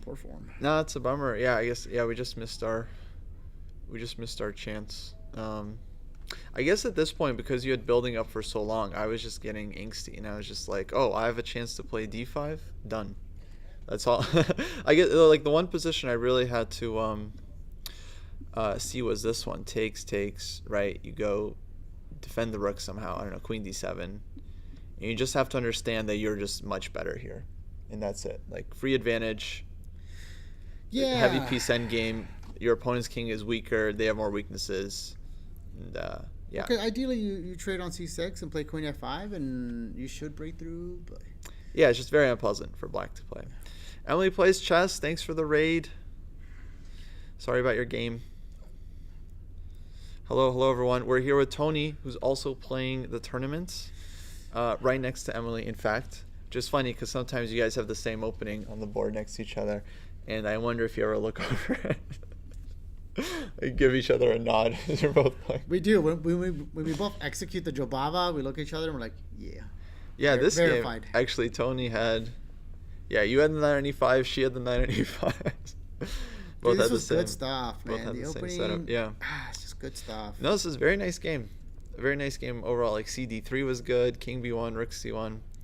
Everything was well played. It's just Oh, okay. Actually, just didn't break through. back here, Yeah. instead of Rook C5, is Knight C5 equal, better than, or less than? They're probably both good. I think your position is nice. Yeah, because Black's knight is on A8 and your bishop on H2 is a killer. Is it better than... I mean, I went for Rook C5 just thinking that, like, oh, Knight G5 is actually like quite annoying. I would say this is very natural because this is like having a knight on F5, which is Yeah. also very strong, right? So I would say you do have a lot of like Yeah, Rook B3. ideas here. I was torn. I was torn here, so I didn't know. Actually, this is pretty annoying because at some point Black is just going to have to go B6 Mm-hmm. to get rid of this knight. And then you weaken it. But then then the knight on a8 is really struggling. It's just really really grasping for air, you know. But is there a world where like he can hold and play b6 c5 and like try to crack him way out, like so b6, knight moves, king b7, and then puts a rook on c8 and can counter with c5? Like, does he survive there? That's what like I was like, maybe. Okay, b6 is hard to achieve first of all because like we have a4. Oh yes, yes. Not right now. Yeah. Okay. Not right now. But I'm just like in the future. That's what I was seeing. Like, oh, maybe he like can actually break out. I think you're dominating. I think you can still pile up on the c file and look for sacrifices, taking on c7, tripling up even. Yeah. No, this looks like. I was just a doo-doo. I can't believe I lost this. Yeah, it happens. It happens. Oh. Yeah, aren't you glad you're commentating instead of playing? Yeah, I would say. I would say it's much more relaxing not to have to play 2 rounds per day. Brutal. Oh, I get it. Shall we see some of the top games? Yes, let's look at one, and I do have to run. See what's going on. Okay. Because I'm supposed to run upstairs and like end my stream. Oh right. So they're like looking at nothing basically right now. Poor okay. chat. Sorry, chat. Yeah. No, they'll. Yeah. Hopefully they'll survive. This is a game board 2. Grandmasters Melik Kachyan and Zhao Jinchao. So Melik originally from Armenia, Zhao originally from China. Now they both represent the U.S. And interesting position. So earlier I didn't like Melik's position because he gave up the dark square bishop, but then he managed to get this like French structure, completely shuts down his opponent's bishop, and now knight d4. You know, he's kind of rock solid here. But can he win? Because like you'll trade off rooks on the b file eventually, and like if you try to steer away with the queen, like his queen breaks in, but because you really want to push, like you want to get like a little kingside attack going, but. Yeah, I mean, white has this h-pawn that they can run, even to h6, and then break with g6. Yeah, but you kind of like, you let black infiltrate on the b file. Yeah, so black certainly has counterplay too, rook b2. It's actually not easy. It's almost like maybe... Oh, man. What's his best chance here? It'd be dynamic equilibrium, as they say. Yeah, like a swinky zeros right now. Yeah. You take white, but swinky zeros. Yeah, you probably take white here. Somehow feels more. Just love this knight on d4. You know, it's just like such a beautiful horse. Oh, with the Chad for sure. Yeah, maybe rook d2 now. And rook d2. Black starts doubling. Queen a3. Right. Queen a3.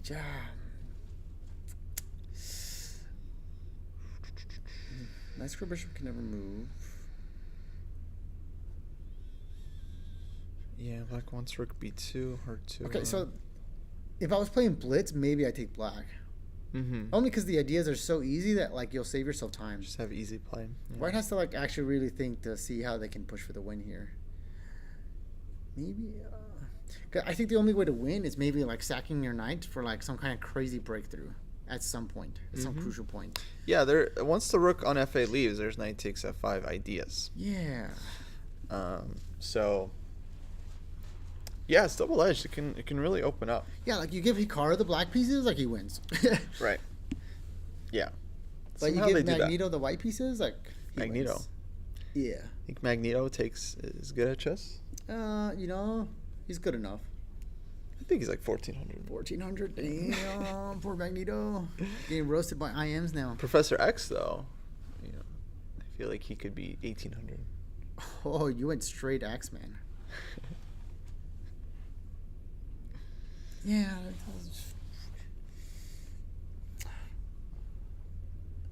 Actually, with black hole, it's like, the bishop pair is still the bishop pair. Yeah, if this bishop ever arrives on b2, it has to take 3 flights to get there. And black could definitely be in business.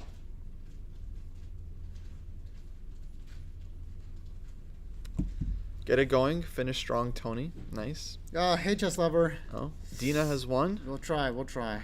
Nice. Go, Dina. Let's go, Blinkia. Queen c5, bishop g4. Okay, dude had enough. Once she's like, I'm taking your horse with my bishop. Yeah, it's so over. The knight's the only thing holding the had enough. position. Yeah. He has respect for her. That's good. Nice. So, okay, 4.5 out of 7 for Dina. I think that's a much needed win. Let's see. Board 3. This was All right. Robbie. I got to bounce. Yes, Tony, thank you You for coming. crush it, man. Thank you so You much. keep doing it. Folks, follow Chess Sharks. If I see another streamer, I'll try to send him your way. Oh, please do. I mean, Emily's supposed to pay penance, so like, I understand. she's not keeping her word. Thanks for coming on. See you in a bit.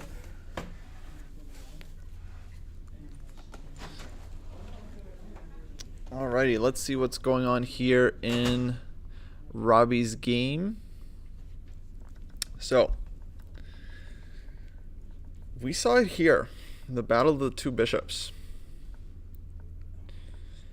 And now White Castle's queenside and goes c4. c4 to me feels strange actually in a way because Black Castle kingside. Why not go h4, h5? Now maybe there's some concrete stuff like takes and queen g3. I'm not sure, but I don't know. We always have queen takes b7, so bishop f3. No, there's no way this is decent for black. h5. White is very happy here, but yeah, I'm not sure why he didn't just go h4 here. To me, this looks like the move.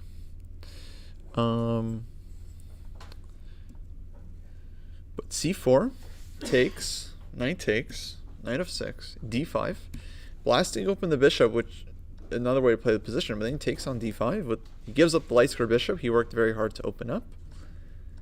Takes, Ricky Yates. So Robbie is playing in the center here. And let me actually plug in my laptop. Robbie playing in the center, but yeah, I mean, I guess he still has some chances here for sure with rook to d1, piling up, knight d6. Controlling the d file is like sometimes the only thing you need to actually win a game. Okay, folks, let's actually, I'm going to take a quick break, plug in, be back very, very soon.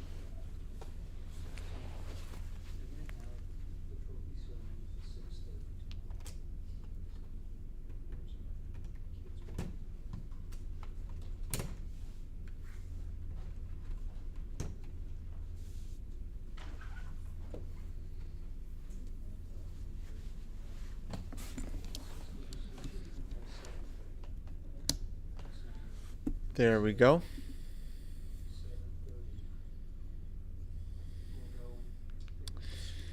And, okay. Time advantage for white. 30 minutes up on the clock.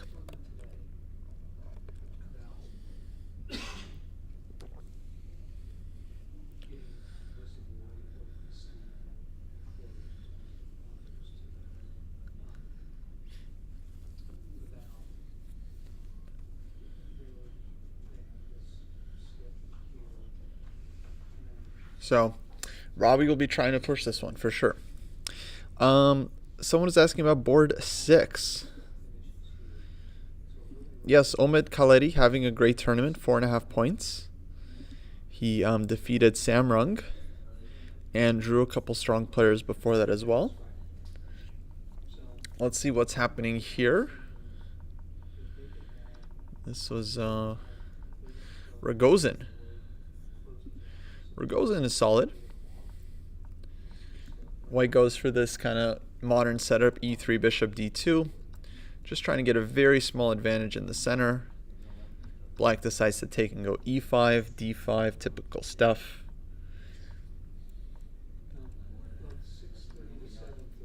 And okay, black gives up the bishop pair, both sides making their improving moves. Bishop c5, bishop d4. And c6, finally breaking. Queen b3, takes, queen d6. And now the blockade game is being played. So bishop g2. Oh, and 10 minutes for black here, which is woof. That is rough, guys. 10 minutes in this position is rough.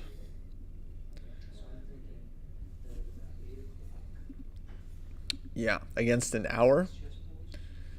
Against an hour and the grandmaster. Like, dude is going to find a way to trick you. Now, I don't think his position is that bad. I think he's kind of okay here. But it's really tough to play this without time. You need time to calculate. I don't know what he spent all his time on. There is a 30-second increment, but there's no extra time at move 40. So he's just got 9 minutes for the rest of the game. So if he has to go to the bathroom, he's got a big problem. Big. This is Vegas, huge tournament hall. Going to the bathroom, I mean, it's like, even if you sprint, it's like several minutes. So, yeah, in total. So he's just going to be in time pressure for the rest of the game. Poor guy. And his position is not that bad. Like, he just needs to like move back and forth basically. Rook c8 and try not to blunder. And white's gonna look to improve. Knight a5, queen b2. Somehow pose him some questions that he can't answer. Will be exciting. Let's see here. Okay, board 4. We have Gabriela Antova, who's also having a great tournament. She's going up against the current African champion. And let's see what happened here. Knight e6, bishop h6. So she certainly found this line, b5, knight c5, take, and knight g5 that we were looking at earlier. This was a nice win for white. And black plays knight d4, takes, rook e1, takes, bishop b7, knight c3. Pieces get traded here. h4, f6, queen f4, e5, queen e4. So h4, f6 on h5, black was ready to go g5, and that would be a little problem. So white backs up, e5, queen e4. What can we say about this position? I think black is a bit comfortable here, a bit more comfortable. This knight on d4 is quite strong. If white plays e3 at some point, the knight drops back and the d pawn will be weak. So I think I would definitely take black here, but it's not clear how big the advantage is. A little bit ahead on the clock, so I'm sure the grandmaster here is going to try to win. It should be exciting. We'll see what happens. Let's see some more games. Armin against Guy Magami. So two experienced grandmasters. We had this, bishop c7, and wow, he went b5 here, guys. b5, what a move. What a move. Really like shutting down this knight on b8. Wow. Now that is a GM move. Bishop e8, also a GM move, bringing the knight to d7. But rook c1, another GM move, stopping the knight from going to d7. Bishop b6. Okay, that's a normal move. Knight d6, normal move. Knight d7, normal move. And, well, actually, no, maybe this is also a GM move because he's sacrificing the pawn. Knight takes b7, takes the pawn. Rook c8. So white has gotten the pawn back, and he's now on equal material. But black's position does not look very healthy. Okay, knight d6 played, rook takes c1. He's going to take back. And at some point, white's going to have queen e4 in the position, forcing g6, and then h4, h5. It's going to be very unpleasant for black. So queen e4 is a big threat right now with a double attack. Black is 100% going to see this one. And he goes rook to b8.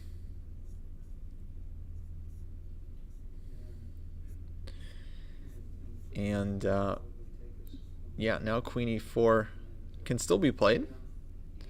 But black has knight c5 idea. So queen e4, g6, h4, knight c5. Black is taking the light squared bishop, and okay, game continues. So maybe white starts with h4 here, h4, h5, so that on queen e4, you're already threatening. If g6, you're ready to just take on g6. So, okay, I feel like white's better here, but it's not not the easiest position to handle. There is also knight f8, but yeah, it's passive basically. White is happy there. Hello, Jalp. Hello, Jalp. Rook takes an h5. Maybe. Maybe. We can take a look. It's risky. So take, h5. And yeah, black takes here. Because bishop on e8 defends g6. So white isn't breaking through right away. It's a little bit ugly, but it is an exchange for black. So I don't think white has enough here, actually. I wouldn't think. So I think he should start with h4. h4, h5 seems to be the most flexible. But we'll see. We'll see. Now, we have a bunch more games going on. I wanted to see Tatev's game.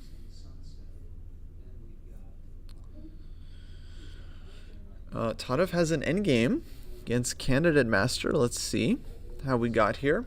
Open Sicilian. Najdorf. Knight b3. e6, g4. That's the idea. Wait for e6, then play g4, g5, Keres style. So b5, g5, b4, knight a4. Black captures this pawn. Bishop g2, bishop d7, take d5. Wow, some openings here. Knight c5. Eventually black wins the piece back. Bishop f4. Trades on d8, castles. White down a pawn, but good compensation. Wins the pawn back. Bishop e4, rook e4. And now we get this endgame. And rook h4, white has won one pawn. Now goes c3 and e5. Okay, so white's a pawn up. Should be winning this, but will still require decent technique. But yeah, good chances for Tatev. She needs to show good technique here. Maybe h4, h5, h6 is one idea. Okay, board 6. Board 6, we have the Canadian Omid Khaledi under pressure against Gabor Nagy. He's down to 7 minutes. He made a couple moves since we saw this last time. Rook c7, rook e2. Queen b6 play, d6. Now that's a move to play in your opponent's time pressure. If takes, then bishop e3, and white is winning a piece. So rook goes back to c8. Knight a5. Why didn't he go bishop e3 here? Because queen b5 and he hits the rook. So he goes knight a5 instead. Queen b5 anyway. Rook e1. b6. And looks like white is thinking here. Does he want to enter with knight b7, drop back with knight b3, or maybe he has some other move, which I don't see right now.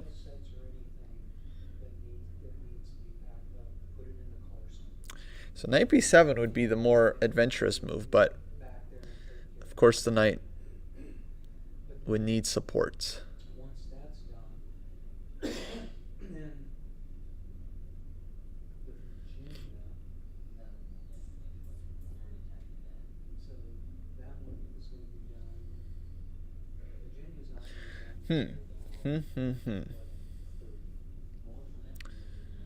I think he's going to go knight b3. 'Cause knight b7, I'm not seeing the follow-up, although it is very annoying. Knight b7, rook e8. Maybe queen b3. Oh, trying to go a4. Okay, Might be calculating this, but there's queen c4 still, so nothing really so special here for white that I can see.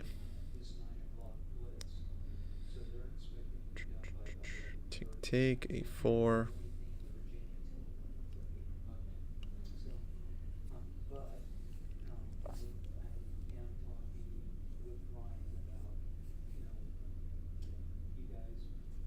Yeah, don't really see it. So my guess is we're going to see knight b3. And then game continues. I mean, it's very sharp position. White has a beautiful bishop on g2. Pawn on d6 might be weak, but it's not so easy for black to attack it. If the knight moves away, then white's taking on e5. So maybe bishop b8, try to go after this pawn. Does white have some a4 ideas? Hard to say. Maybe, I don't know. White would have to. White needs to find something here. So he needs to find a move, even if he wants to play knight b3 and he's sure of it. He needs to find the move on bishop b8, so he doesn't give his opponent time to calculate once they get here.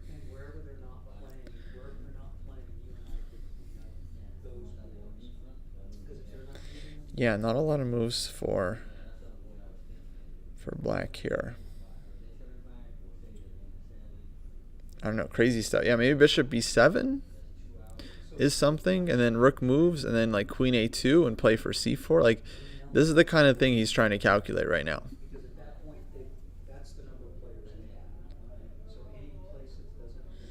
If you get something like this to work, then he's very happy, because this will be very hard for this kind of stuff's very hard for black to avoid. Exactly. So maybe he's still trying to make knight b7 work. I'm not sure. I feel like knight b3 is the move. We'll see. Let's go to board 8. We have Gus Huston against Vladimir Akapyan, the most decorated player in the tournament. And let's see what happened here. So here, castles, rook e8 check, knight e2, c5, c3 played, b6, bishop b7. Should b5, knight d7, takes on c5, knight f4. He takes on f3. He finally got the chance to take on f3 and go knight g5. White's king definitely looks to be in trouble here. Queen d5, knight b6. Yeah, I feel like this is in black's favor. Queen e4, f6, knight d5. So white doesn't lose the piece. Takes on b6, takes on g5. Holy smokes. And then white played f4. So, okay, good time to join this game. So black was just offering both rooks. On knight takes here, though, he has knight takes f3 check, and he wins the queen. And then let's say take, bishop takes e8. He can take the knight. He can play for checkmate with bishop e5. Things would be... Yeah, this looks really good for black. G4, G takes 8. Maybe G takes H4 is the simplest, and then try to play H3 next. Yeah, I think white just doesn't have the coordination. So the reason the players have different scores is because chess.com does this thing where they only count the games that they have been on DGT. So Vladimir has played on DGT every round up to here, so he has 4 out of 6. That's his actual score. Gus has not played on DGT every round, so it's only counting the games that he's been live. But he very likely also has 4 out of 6 points. That's kind of why that's happening. So takes on g5. He's also allowing white to take this one, and then I think he wants to just recapture. And the knight is still threatened, and he still has knight f3 as a big threat. So black's position there looking good. Hence white played f4, dealing with knight f3 check, hitting this with tempo. So f4, interesting move. And now Vladimir is thinking how to continue, because everything's hanging.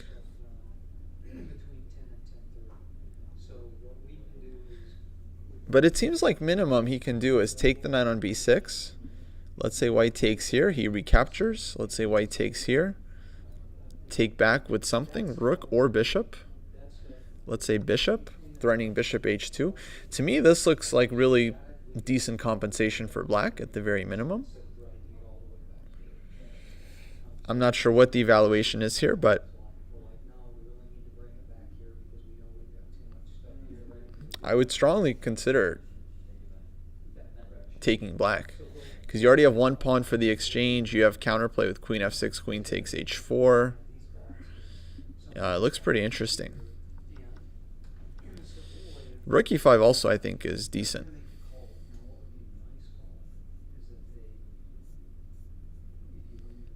And just black is active and white's king is weak. So he has a b6, but maybe something better.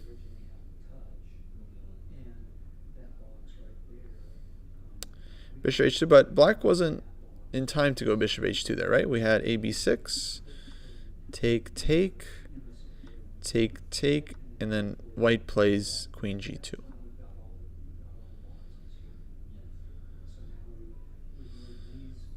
So just not in time, but still a nice position, I think, for black. So can he do something else here? Because that looks pretty convincing. That looks pretty convincing. Maybe he's also looking at knight g4. Bishop takes, rook takes. And then he keeps his knight on the board. Actually, this might be stronger. Just here he might get two pieces for the rook. Oh, hold on. Knight g4 might be just much better, maybe. But knight g4, okay, there's bishop c4 stuff. Queen takes e8 check is possible. And then bishop c4. But then a takes b6. Bishop f7, king f7. Two pieces for the rook. Looks really good for black because the two pieces are very strong. Rook e2. So, yeah, actually, I think knight g4, now that I look at it, knight g4 looks really good. Can white try to set up bishop c4 like queen d3? But queen d3, black just takes here and is mating. So that doesn't look good. So yeah, looks good for Vladimir here after knight g4. We'll see if he finds it.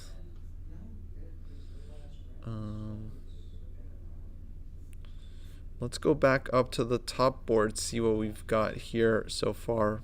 Oh, draw on board 3. So Robbie deciding, yeah, he doesn't really have much of an advantage here. Rook d1, rook d7, and offers a draw. Kind of surprising because he has a lot more time on the clock, but maybe it's the 2 rounds per day. It's really taking a toll on the players. Melik against Zhao, the two veterans, still battling it out, and okay, they're having this positional struggle. Knight c2, queen c1.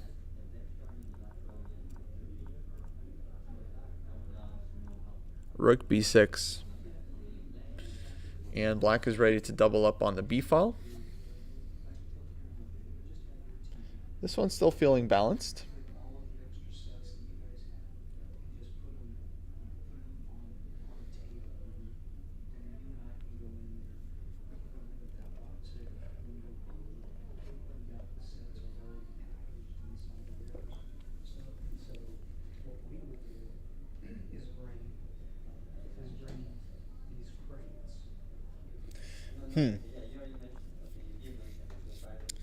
Seems pretty solid so far.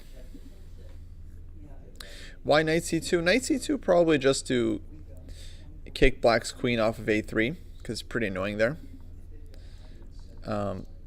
It's hard to move around with black threatening queen c3 and then rook b2. So knight c2 avoiding the infiltration. Brings it back. Now you could have played knight d4, kind of offering a draw by repetition, but decides not to. Goes queen to c1, but I don't know if white really has the right to play for the win. Okay, takes, a takes, or maybe he does think that he's better and that he's putting pressure. It's hard to say. It's like black just needs a couple more moves. He'll get his bishop out to f8, and then Dark-squared bishop is really, really strong piece. He has b5, b4. Rook b1 played. That's logical. I would expect b5, I think. We'll see. We'll see what kind of position this is. Whether it's better for white or for black. To me, I feel like I would. To me, I feel like I would prefer black here, but yeah, big fight ahead. Black has definitely improved their position. That's true, where white hasn't really got an h4, h5 in yet, yeah. Now it seems like b5, rook a8, try to take the a pawn, bishop f8, bishop c5. You know, either we give the diagonal or white puts knight on d4, but then that allows b5, b4. So, not so easy for white, I would think. But we'll see. He's got a bit of edge on the clock. b5 played, okay, as expected. We're starting to call some moves. Let's check board 4. Antova here getting in time trouble. And black here squeezing the position with the Marazzi kind of structure. But I think white has a reasonable version. She can play h5, actually, right now. And poke around a bit on the king side. You don't want to just sit and let your opponent build up endlessly. Rook b6, rook d8, and so on. So here, Bilal very much playing for 2 results.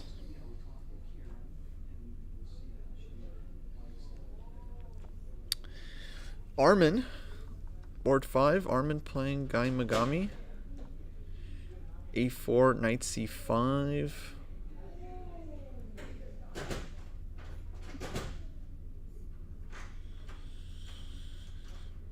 h5 is actually the best move. Well done. Okay, thank you. It sounds like engine talk, but I'll take it. It was also just the human move, right? Just getting counterplay.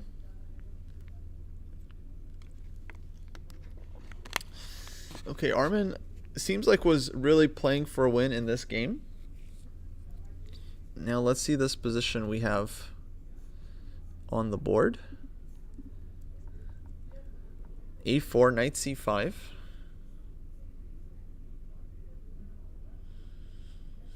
Black going after something, either the pawn or the bishop pair. Bishop c2 would be the obvious move for white to play, but there's something about it he doesn't like.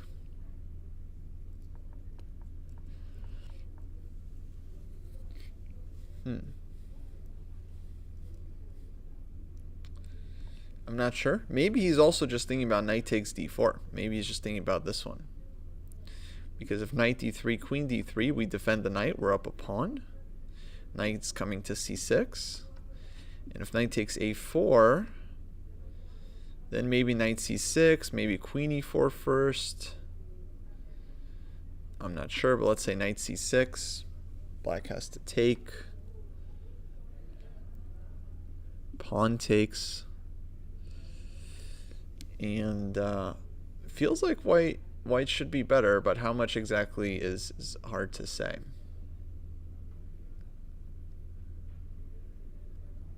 Yeah. So he's calculating. He's choosing in 27 minutes, so not a lot of time. Not a lot of time to figure this out. Let's see, does white have any other moves? Like a5. a5 could be a move, but I think black takes on d3, hitting the rook. Queen takes d3, bishop takes a5, and nothing too clear.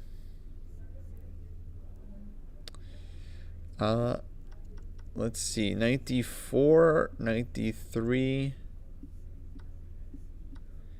and queen g5.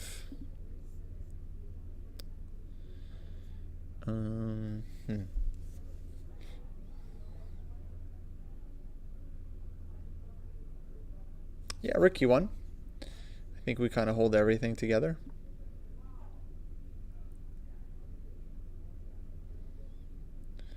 And black's bishop on e8, very passive. So I'm liking this for white. But knight d4, I think maybe knight takes a4. Queen e4, g6. And knight c5 is in the air. So this one, it looks very active for white, but it's hard to actually capitalize, you know. But let's see, move made. Rook c4. Wow, a third candidate enters the arena. Rook c4. So he's defending the pawn. He's saying if you take, I will round up the d4 pawn anyway. So he's just basically going after the d pawn, but without giving black the option of taking the a pawn. Okay, grandmaster move. Grandmaster move. And then looks like he will be able to take on d4 soon. And yeah, enjoy healthy pawn. So black under some pressure here, 15 minutes to defend and figure this out. Okay, could be some decisive results here. Board 6. Oh, let's check on Omid. Omid was experiencing big troubles. b6. Oh, bishop e3. These GMs, they always find moves. We were thinking knight b7, knight b3, like Patzer's bishop e3. Just pinning. Takes. On bishop b8, probably then knight b7 he wanted. So black takes, bishop takes a7, rook c3, takes on a5. Position's opening up, queen takes a5, and it's currently white's move. So 2 bishops against 2 knights, strong d-pawn, definitely nice position for white here. Absolutely. Absolutely nice for white.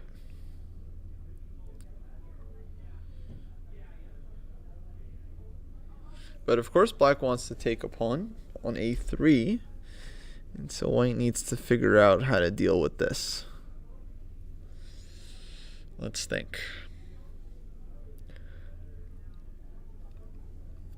Maybe not so simple. I think in commentary it always looks so easy. You know, oh, just white has 2 bishops, game over. But over the board, of course, I'm sure it's a very stressful situation. But feels like white should have something here. Question is, what can we come up with? Okay, just goes queen b2. Okay, yo, maybe I jumped the gun here. I mean, black looks to be winning a pawn with this. So queen b2. Now black can take on a3.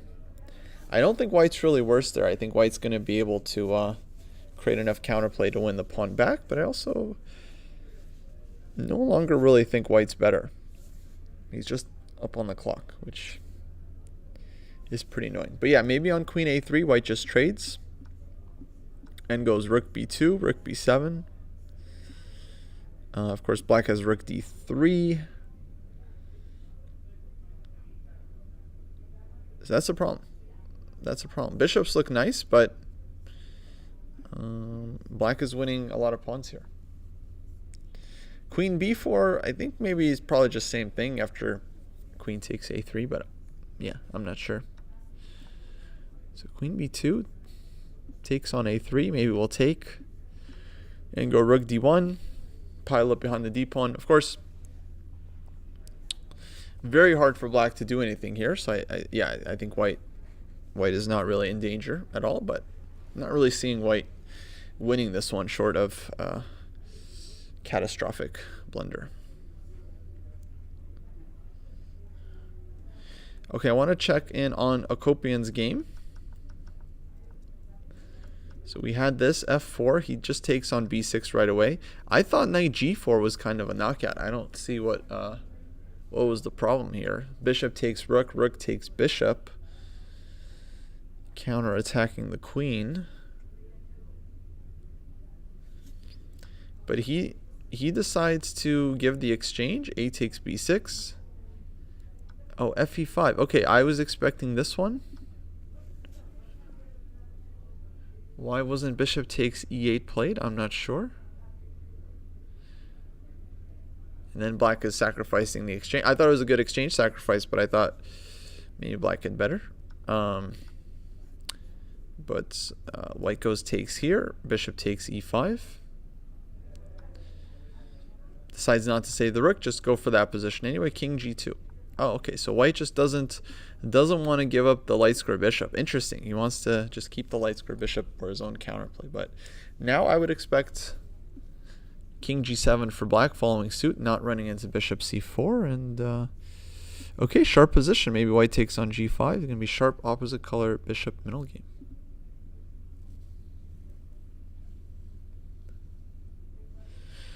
Michael World says this is FIDE tournament. NM titles not recognized. Omid is NM.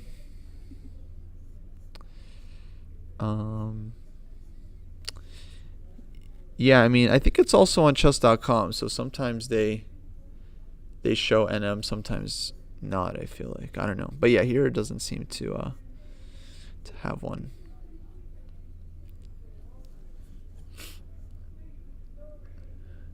Oh. Queen a3, rook a1 played. Ah, that makes sense. Rook a1. Takes, rook d3. Now white can at least win the pawn back, but then rook d1 check, bishop f1. And yeah, I think black is reasonably well placed. I mean, the d pawn is nicely blockaded, so play is on one side of the board. Probably objectively, it's close to equal here. But yeah, you never know. You never know. Emilio, we've seen a number of his games. He has given up the exchange at some point, but has 2 pawns for it. So this one definitely feels actually a little bit more pleasant for white. You can go rook a7, rook c5, go after the a pawn, push on the king side. Interesting endgame here.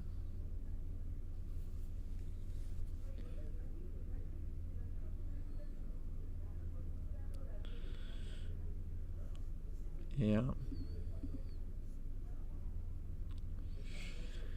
Yeah, I don't know. I don't really see black playing for the win here just because of the time situation. It's really hard to find the right moves. But we'll see. We'll see what happens. Certainly not easy for white to press here either.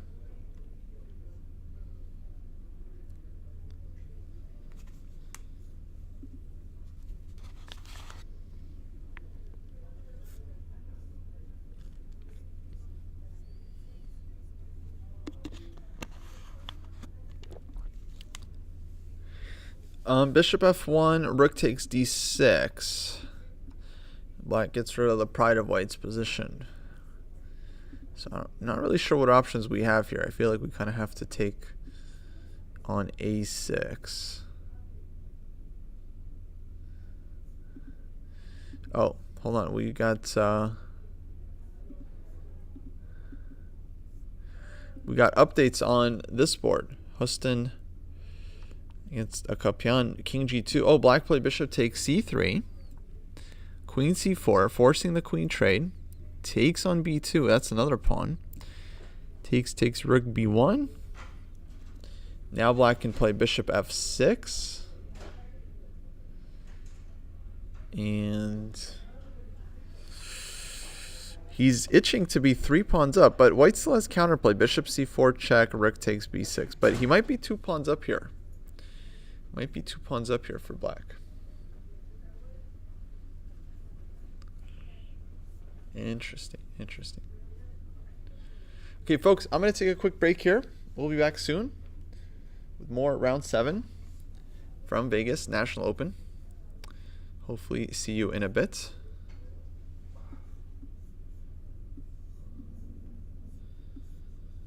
Take care.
Alrighty, folks, we are back. Round 7, National Open. Let's see what the action is.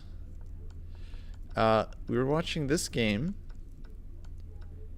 and yeah, this whole time Black just insisting on sacrificing the exchange. He didn't have to. But actually, I'm not sure he really had a choice, but White finally takes it. King takes. Rook takes b6, king d7. We've gotten this endgame here. And this one, it's looking nice for Black. This bishop on d4 is really strong. Black has 2 protected passers. So material-wise, like, Black is not worse. Yeah, I would 100% take Black here. I think it's much easier to play Black's position. And it might just be good for Black, objectively. So Akapian definitely showing his worth like a GM. Let's check in with board 2. So he's likely to win, get to 5 out of 7. We already have one player on 5.5, Victor Matvishin, and then several players on 4.5 trying to catch up with a win. Yeah, isn't the f2 pawn lost there? It might be lost. Yeah, so it's just going to be 3 pawns. And wait, hold on. How bad was that final position? Oh, this might just be over because bishop takes f2 is just winning. Just winning the exchange. Yeah. And then Black is up 3 pawns in a rook endgame. So this one is kind of is already lost. I was just trying to evaluate the position just without just like Black has 2 pawns, active king, like everything just looks good. But no, this is just immediately over. Just immediately over. So yeah, thank you for pointing that out. I mean, rook e1 check White can try, but okay, this would be a blunder of colossal proportions. Just absolutely insane. King d5 would be played. And then Black's king is safe, f2 is still falling, and White's king is just getting mated. So yeah, I think it's just game over. Just game over. So yeah, Vladimir definitely winning. Let's jump to board 2. We have Kachin against Zhao, and this one looks like we're getting a long endgame. Let's see how we got here. So knight d4, queen c2. Black goes for the endgame, bishop f8, king g7. Now this is starting to look comfortable for Black because the dark square bishop is on this pawn, and White cannot move the knight without losing a3. So he's trying to bring his king over maybe to b2, so he has more flexibility with the knight. But it's a tiny bit more comfortable for Black, although hard to break through. Eventually maybe a rook is moving and then some d4 if the knight lands on b4, but I feel like White should still be okay here because he has all his pawns on the right color and he's got h4, h5. Okay. But these guys are definitely going to keep playing. We'll see if Zhao can create any magic here or if Malik will be able to hold the draw. Let's check on Gabby. Board 4. Gabby Antova was doing well. She also finds h5, which we were saying was the best move. g5, queen d5 check. Okay, going for the endgame. Knight e4, king g7, king f3. This one feels like Black is still in control. Rook to d8, c4. And I think Black is yeah, looking to press here. h6 at some point, then f5. To me, it's unpleasant for White. It's certainly not like, I don't think it's like much worse or anything, but it feels a little unpleasant. You know, maybe actually White should be trying to play g4 and knight g3. So if h6 here, then g4 will be played. So it won't be so easy for Black to get f5. And then White gets knight g3, knight f5 check, king back to e2. And yeah, it's going to be hard for Black to actually convert this one.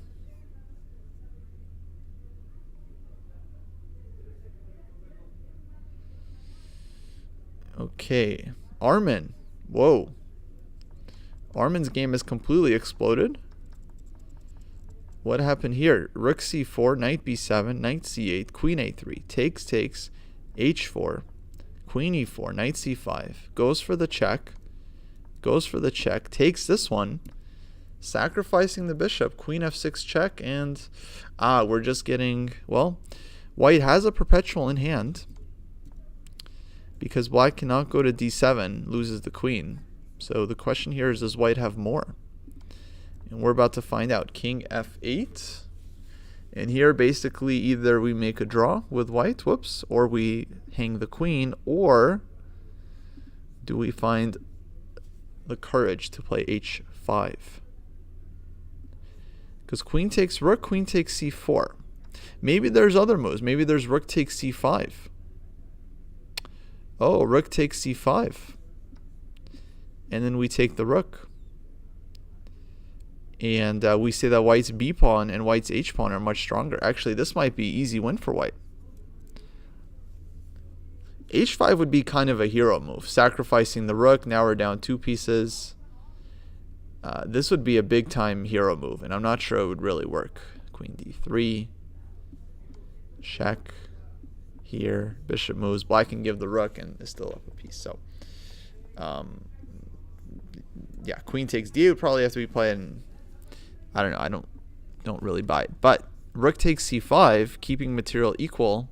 In fact, giving white just 2 extra pawns looks like game over. I mean, rook takes c5, black has no move. We're winning our piece back. I think it's been played. Let's see. Yeah, rook takes c5 on the board. Now we're expecting b takes c5, queen takes d8. And looks winning for white. So Armin very likely getting to 5.5 out of 7. He's going to be joining the lead.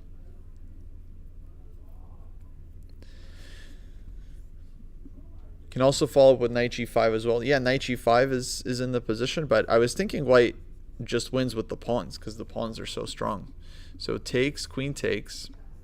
If you push c4, you're already losing the pawn on d4. And then this is 3 pawns for white, and you know, just completely hopeless. So black doesn't really have a lot of counterplay. Let's try check and queen takes a4. I think I would either push b6 here, or I would just go after the pawns like this. And black takes here. We're taking on d4. 2 very, very healthy extra pawns. Knight versus bishop, one side of the board, should be fairly easy win. So I'd probably just be trying to clean up the pawns here, try to play technically, but maybe we can win tactically as well by pushing b6, tying black down to this one, then advancing h5, h6. Like, this also looks very, very difficult for black. So I don't think we actually have to do anything with the knight right away. I think it's just like the knight is good to defend against the pawns, and the h pawn is running. So here, for example, we have check. And here, we're knight g5, and yeah, I think this is easy enough. Don't even have to go for the endgame. So Armin winning a beautiful game here. That was very nice. How he found this, check, and then he doesn't save the bishop, he just sacks and takes on g7. Beautiful. Beautiful. Maybe black could have, no, but if knight takes d3, then queen check anyway, and queen takes rook. So he had it all calculated out. He's able to take on g7 and win back his material with 2 extra pawns. We call that with interest. And so that's too much. That's too much. Okay, board 6 has ended in a draw. This is kind of expected, actually. It looks like Kaletti managed to hold it. Good result for him. After knight e4, he offered a draw. I mean, I think white was maybe even relieved to take it, because he's kind of he's about to win the d pawn. It's not clear how white wins it back. Hello, folks. Shout out to YouTube. Shout out to Twitch chat. I see you all. Board 2, by the way, ended in a draw. Looks like black played b4. Wow, okay. Sacrifices a pawn. Janowski Capablanca style. Anyone? Janowski Capablanca. Bishop b6, bishop a4, and then offered a draw. Very interesting. Gives up a pawn, offers a draw. So white takes it, knight e3. Maybe bishop b5. Kind of sharp position, but maybe he thought, I guess black thought he is risking quite a bit here. Okay, so more players on 5 points. Armin, by the way, we have gone for this. We have this on the board, check, takes, and either queen d6, queen takes c5, or b6. Which one is he going to do? This is an interesting question. Like queen d6, queen takes c5, this is the technical choice. If b6, then that's more tactical. Like b6, h5, and you just calculate that black isn't stopping both pawns. Both are winning, and I'm sure Armin sees that both are winning. So the question is, which one is he going to do? This is like a stylistic question. Do you try to win tactically? Do you try to win technically? Like, I feel like someone like Tal just goes b6. He just wins with the h pawns, tries to win beautifully. And someone like Karpov just like gives check, takes here, takes on d4, and just wins with the 2 pawns. Although I can see Karpov just playing b6 here as well, because I feel like this is, if we're seeing it, I mean, Karpov is certainly seeing it. So, I don't know. I kind of feel like b6 is the more correct way to do it. Even though it feels like it allows counterplay, it's just very concrete. Like b6, we're already threatening b7. You have to stop the pawn somehow. And then h5, and how are you stopping the h pawn? Black's pawns are way too slow. We're pushing h6, queen f6, h7. So let's say here, I mean, we can take here. We can also take. Let's say we don't even take it. We just push. And let's say we come here. And let's say we push, and white wins here. White just wins. So I'm curious which one he'll go for. b6 or queen d6 check. b6. Alrighty. Yes. For the fans. He goes b6. And it's over. I mean, black's pawns just aren't moving. Black's not getting the counterplay. Maybe queen d7. No, queen d7 is just immediate promotion. Immediate promotion, yeah. No, it's cooked. It's cooked, roasted, toasted, baked, broiled, whatever you want to call it. It is done. It's not just cooked, it is actively being served. The waiter is carrying it with their hands to the dining room. It is on the way. It's in the hand. It's heading there. It's done. It's done. Okay, board 4. Let's see how Gabriele is doing. Okay, king f3, f5 played. Folks, f5. Knight takes g5.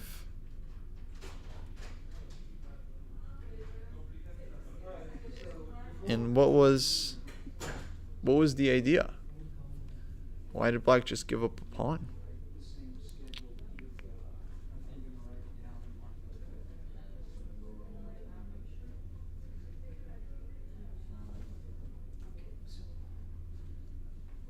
Now, clearly he's got some idea, like rook d8 or e4 check, but I'm a bit confused what it is. Like rook d8 is not possible, knight e6, right? You can start with any move, king f6, let's say knight h3, rook d8, king e2, and why do we have to give this pawn?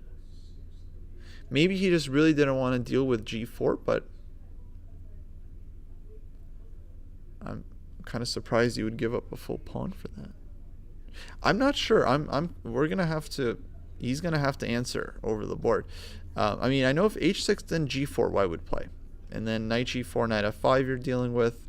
I still think black is better there, but how to break through is not so clear. But f5 takes. The confusing thing is like f5 takes and then thinking. That's what's throwing me off, right? This is not a moment to think based on the last 2 moves of the game. Right? Like clearly, like f5, you should have already had the idea of what you want to do, because then you could put a lot more pressure on the opponent this way. But now f5, knight takes g5, and now So yeah, I don't know. It's looking like like he missed something, like he forgot about something. I don't know. Okay, Armin won. His opponent resigned after b6. He saw the plate coming from the kitchen and said game over. Is there the c4 idea? So let's take a look. So king h6. Okay, so king h6, he wins the pawn back like this. Because knight e6, I think the knight gets trapped like really quickly. So knight h3 is going to take the pawn back. So that was, I guess that was the idea. But yeah, with c4, I mean, it's just trades from what I can tell. So I don't think this is so special. But yeah, he is going to win the pawn back on h5. So this is possible. But white's king, of course, is annoyingly close here. So I'm not sure what's going on here. Oh, what if rook d2 instead? Yeah, good question. Rook d2, take. King up, let's say. B takes c4. g4, white is still pawn up, but black is gonna win it back. Rook takes, and then the c pawn is actually really strong. So I don't know. Looks like black definitely having chances. The endgame looking nice for black. Yeah. So this actually probably possible too. Yeah, for sure. I was thinking maybe he just takes on h5 and white has a hard time getting the knight back. So this f5, okay, this was probably his intention, and then when she took, he was just kind of double checking that this is the best he had. But definitely seems reasonable. Yeah, black is still better here in pushing for the win. Okay, mini games here finished up. Let's check on Emilio. Emilio, he's milking this endgame. He's had this for a while now. Bishop and 2 pawns against the rook. Bishop in control. And I have a feeling he's going to squeeze it out, because I think these endgames are really hard to hold for the defender in the long run. Just the anchored bishop is very strong.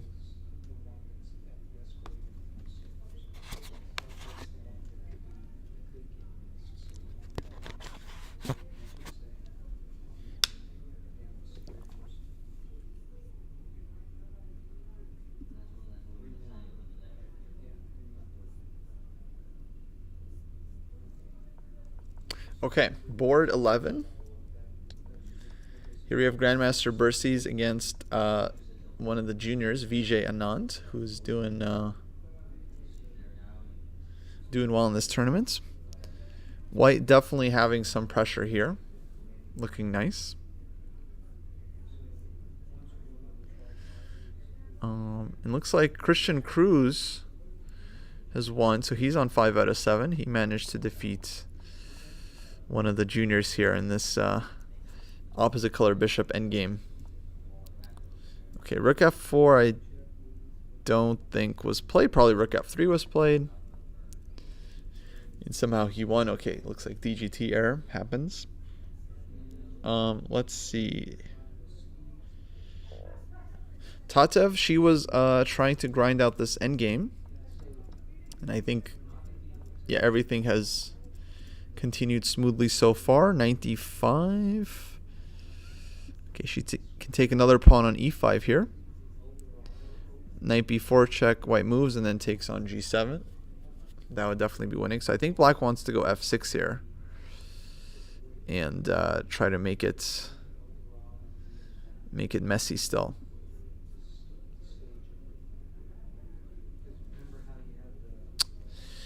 Yeah, Christian quite strong. I'm not sure. He had an interesting game against Tatev yesterday where they had a very sharp Sicilian, and she found the piece sacrifice, and apparently it wasn't very good, but then he didn't defend the best way, and then she had an extra exchange and looked to be winning. And he had like a lot of time on his clock, so I have a feeling he just takes a lot of risks, perhaps with black, and then ends up dropping points that way. But yeah, I'm not really sure. So knight d5, black defending here with spirit. Maybe white should take the pawn. and try to go for the rook and pawn endgame, where everything stands nice. Like takes h6. Threatening rook takes g7, takes. And white always has a potential two passers on the queen side. So if these two pawns get traded off, white's king would be very close to approaching that one. So, okay, good chances here for white, but 5 minutes left on the clock. Not easy. Let's check in on our guy, Kevin, from Chess Journeys. Kevin had a really nice position, I thought, out of the opening, but somehow hasn't managed to, like, break through. Definitely think his position was good. Okay, e5, d5, 97, and okay, he's blockaded, but he's like not managed to win the pawn. And now, okay, 94 played, but 94 isn't pawn just hanging. He can just take this one. Oh, no. What am I talking about? Sorry. Hold on. White's winning. He can't take this one. White's got enough. Okay, I think he's going to see that. Ooh, but if he can't take this one, that's a problem. Rook d7, white can even push.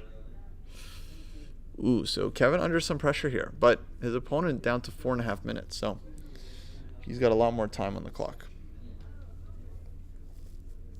Okay, let's circle back.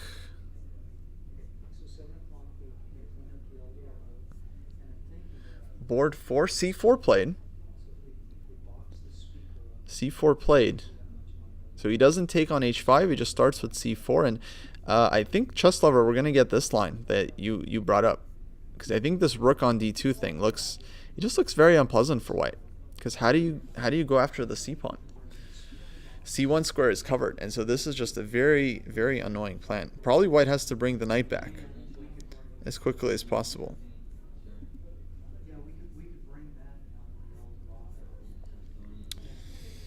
But then black can play here, keep the domination going, c3.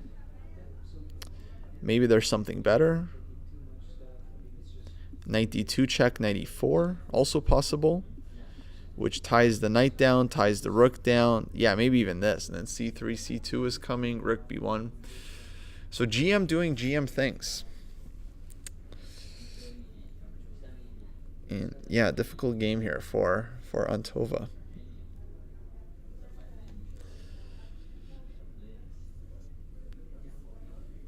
Yeah. And then, okay, Emilio, he's still squeezing this one, rook a6. I am expecting him to convert this endgame.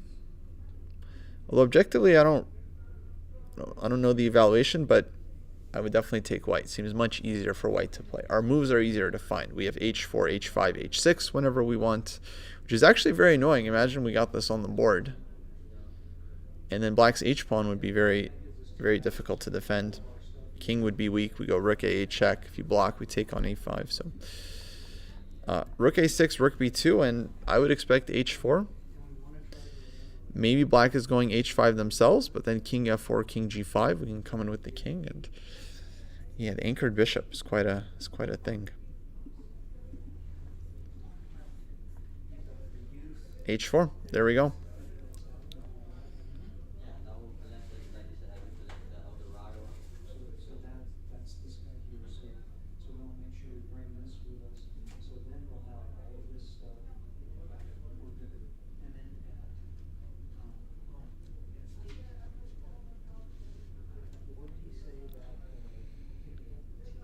So we'll see. I think we're going to see the GM squeeze on this one.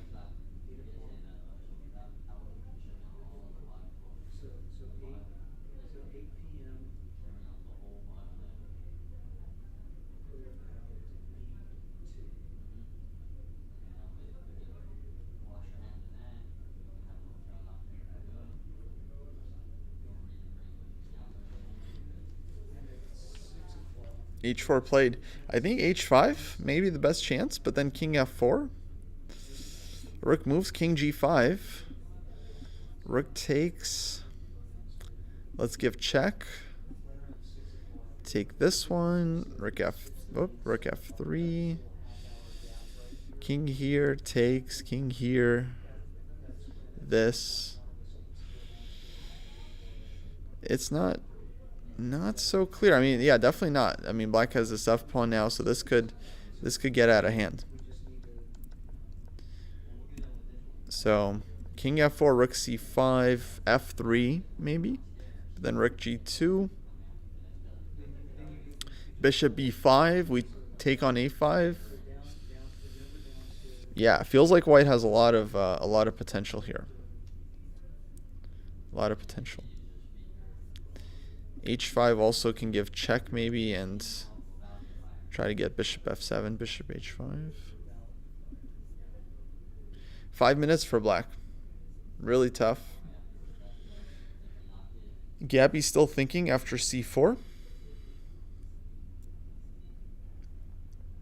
We also have Bursties against Anand, and ooh, another endgame. This is really the round of endgames. Round 7, huh? Where endgames are converted. Rook e7 on the board here. Knight d5. Rook over. Oof, 2 minutes for each player. Some of these games, the players have time. Other games, they're like down to a minute already.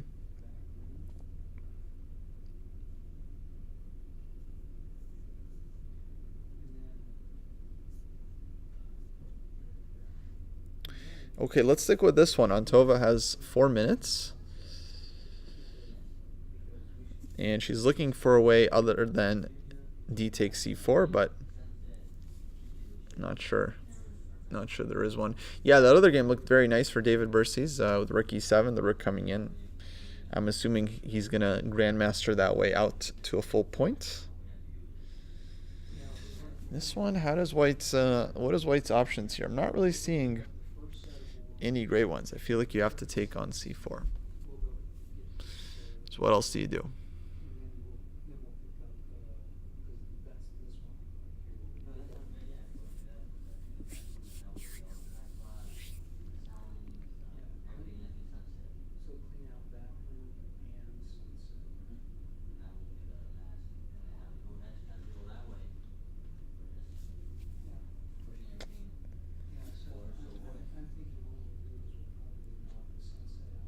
Yeah, d4 really doesn't seem to lead to much.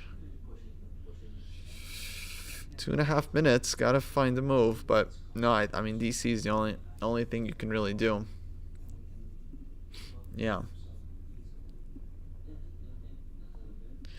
Oh, d4 played. Okay. Well, I guess White felt that DC or rook d2 is just kind of hopeless. So tries d4, but yeah, I think black just takes.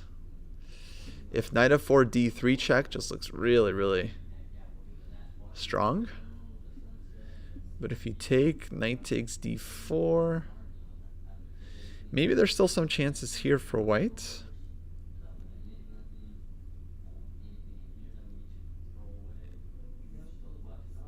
Maybe it's not so easy. But king takes h5, knight f4. King h6. Well, it's an extra pawn. So good chances for black. But actually, I think I like this. Yeah, I think I like this compared to the other line. Exactly. So, okay. Good fighting. I think actually this is probably the best white could do. So, very stubborn defense. Exactly how the GM would try to hold as white. Just give a pawn right away rather than... Actually, very instructive moment. A lot of players will go DC just thinking like, okay, I can't lose the pawn. I got to go DC. And then rook d2, they lose anyway. d4, at least you create some chances to save it. And you pose some problems for black. So absolutely the right decision from a practical point of view. And now, okay, only a few minutes for each player to find the right move here. Let's see, Emilio still playing.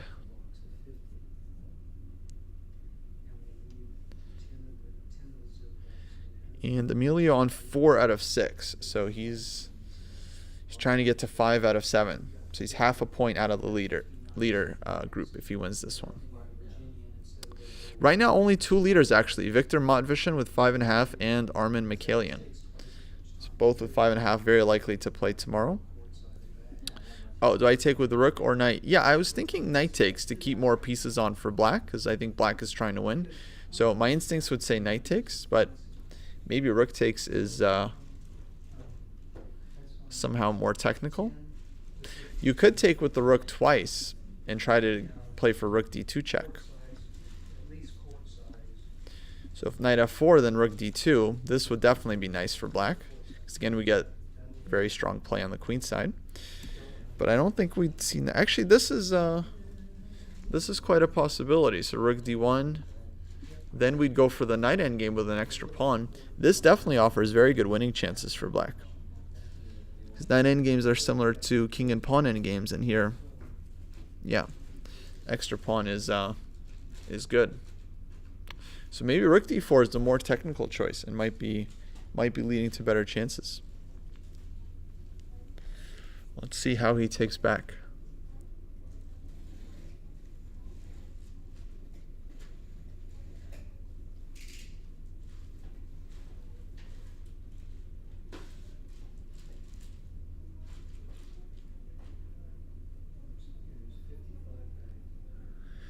Can also take on h5 with the king. Oh, he takes with the knight. Okay, king f1. But this also, yeah, felt nice for black. But maybe at least white's play here is a little bit more obvious. And now I think I was just thinking king takes h5, just grabbing the extra pawn. Knight f4 check, king h6. And telling white they gotta find something to do here.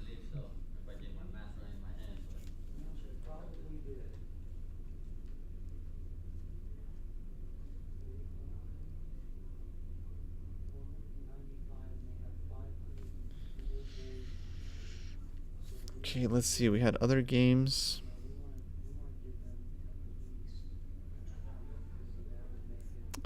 Tatev also was trying to convert an endgame. Lots of endgames this round. f6. So bishop e5, f6 played. h6, rook g7. Oh, this game heating up. And does white have enough here with the h-pawn? It feels like it should be good for white. h7 and rook g8 is coming. But, I don't know.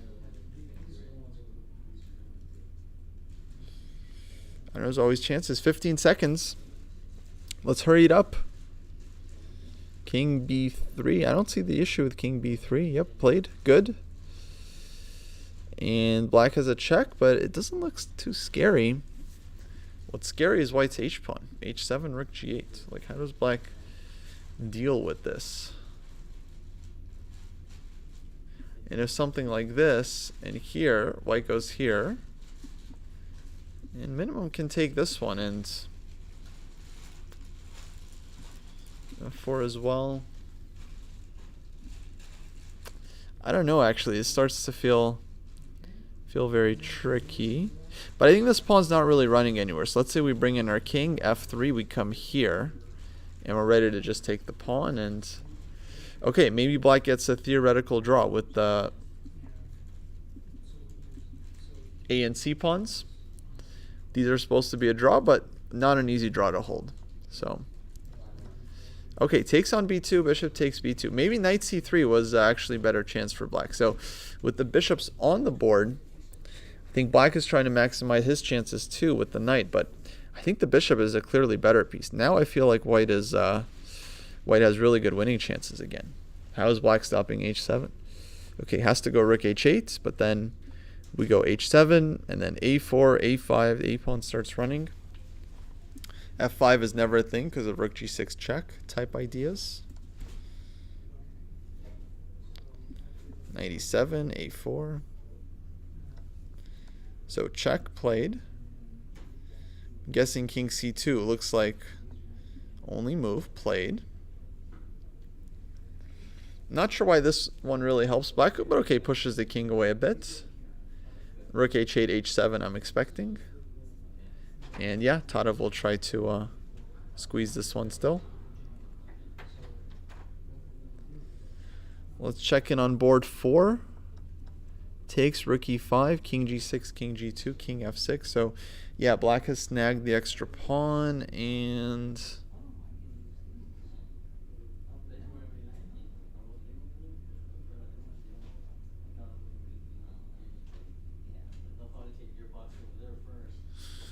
he's gonna try to convert.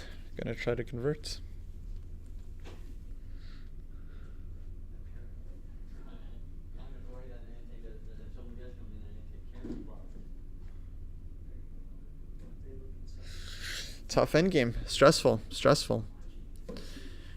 Check David game. Let's see how David's doing. David won. GG. GG. It looks like he was able to close it out. But yeah, this c pawn was just way too strong for white. So yeah, really hard to imagine black surviving this.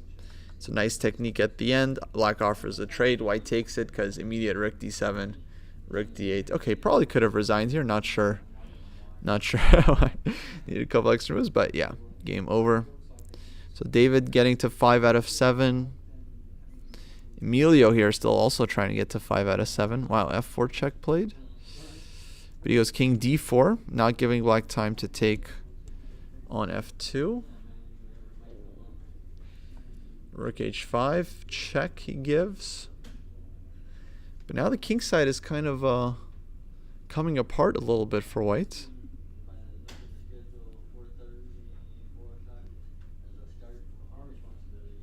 But I think he's looking for king h6, bishop d3, which is very unpleasant.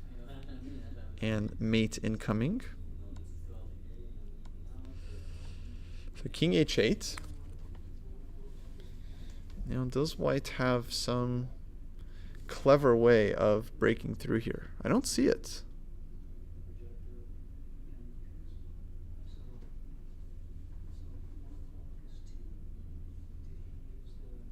Wait, maybe we can try g4, g5, because the threat is check and mate. h6, we go g6, and rook h7 is mate. So there's like f3 check, but here, and then black would have to do this, but this, and then, okay, who knows? Who knows what's happening here? I don't know. Actually, super unclear. So, yeah, not very clear. I don't know. 3 minutes for black. 3 minutes for black to figure it out. Let's stick with this one. I'm curious what Emilio's next move is going to be.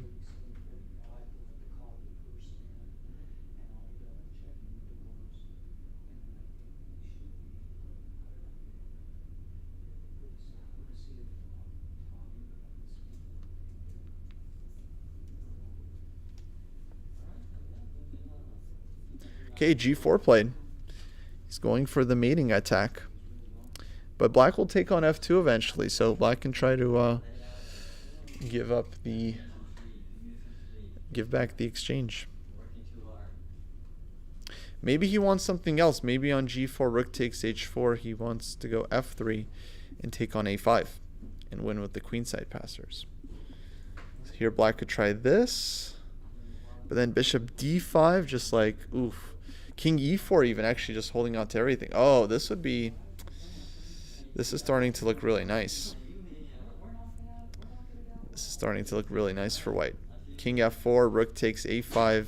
That's 3 extra pawns, anchored bishop. That would be over. Cooked, served, and starting to get eaten.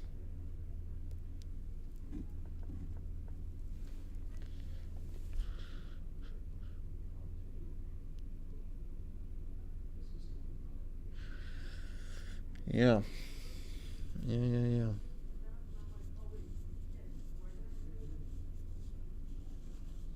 Tough endgame to defend. Okay, let's check on board 4. And Tova also struggling down a pawn. At least the pieces have come out, but Rook d7, black super patient. Rook h1. Okay, playing for counterplay.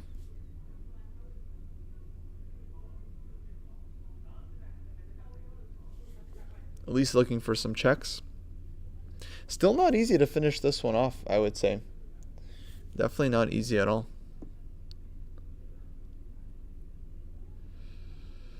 So black is going to have to pull some GM magic. I really like white's rook on c5 because it's hitting so many weaknesses in the position. f5, b5. It's covering c4, so there's no kind of breaks on the queen side either.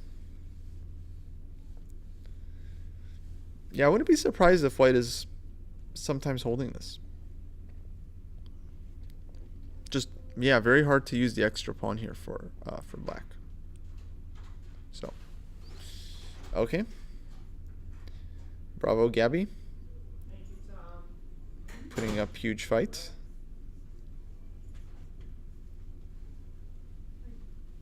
Let's see, Emilio. Oh, rook h4, he just goes king e5. He's just playing for the mate. So if rook takes, black loses the rook. And if rook takes f2, king f6, then there's always check at least. So, but king g5, rook g6 check. I don't think this is it. I don't really see enough here for white. So what does he want? King e5, rook takes f2. Kevin, Yeah. You ever sleep? how'd it go? I'm here for chess therapy. Oh no.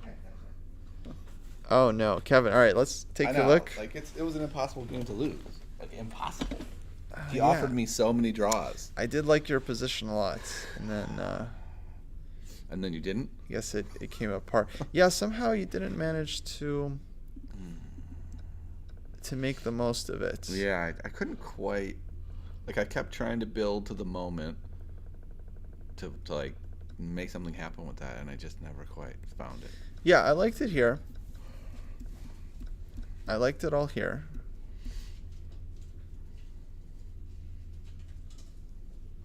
Yeah, I thought he's got the isolated pawn that he can't protect very easily. I'm in good Yeah. shape. So e5, bishop e3, rook c8. Yeah, maybe I would have just immediately gone for this. Yeah, I was looking at that. I didn't want to go yet because I wanted to maybe land the knight on c2. So I was like, I'll move the rook over first, and then it can come with a little more oomph. But Okay. then he played that, and I was like, ah, yes, that's a3, yeah. that kind of gets rid of that plan. So here, still. I'm always taking black here. Yeah, he started offering me draws here, and I was like, I was a little tempted because it's been a long day, and I was like, no, you're not that person. Yeah. And I went there specifically to try to lure the weakening there. Maybe knight d6 follow up. I was considering that. Queen b5. I think we want to trade queens here as black. Okay. So get these light squares. No, definitely very comfortable position. See, my thought was once he started weakening his king like that, then I was like, maybe I want the queen on the board to pressure that king, but maybe that's a ridiculous thought. No, you're yeah, you got multiple ways to play this, but yeah, this would be a simple way. Okay. I was looking at that. But I don't know. I decided to try to just keep building. Like, Yeah. he was just kind of moving his pieces back and forth, offering a draw every move, and I was like, okay, I think I can just keep building Right. rather than trying to make something big happen. Keep building up, yeah. Also, he was 96. very low on time, and I was like, okay, this should be fine. Right. And then this was the big moment when I was like, all right, now's the time. I'm going to win the pawn. And then I didn't But- win the pawn? Yeah. If you can't take on d5, then somehow Yeah. it doesn't work mistake was out. made. I thought I was going to be able to take on d5. I don't know what. So queen b3. I guess I wasn't huh? ready for that queen move. Wait, why can't I take on d5? It still looks like I can. Oh, rook takes. Oh, right, because the queen has to take first. Now, Yeah. that's what I missed. I was counting the attackers and defenders, and then when we got here, I was like, oh, right, the queen is I should have built more. I should have repositioned the queen to the back. That would have been true Karpov style. Yeah. The other thing is, like, maybe you could go.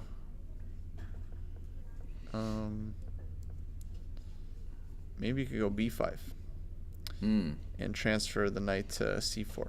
Oh, yeah, I like that a lot. Yep, that would be nice. So if you get that in, then yeah, you're definitely pressing more. Mm-hmm.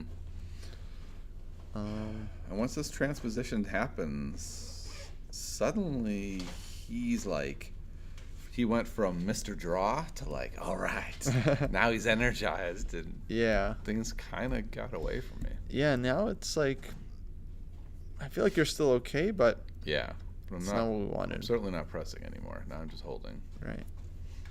And, 94, b5, and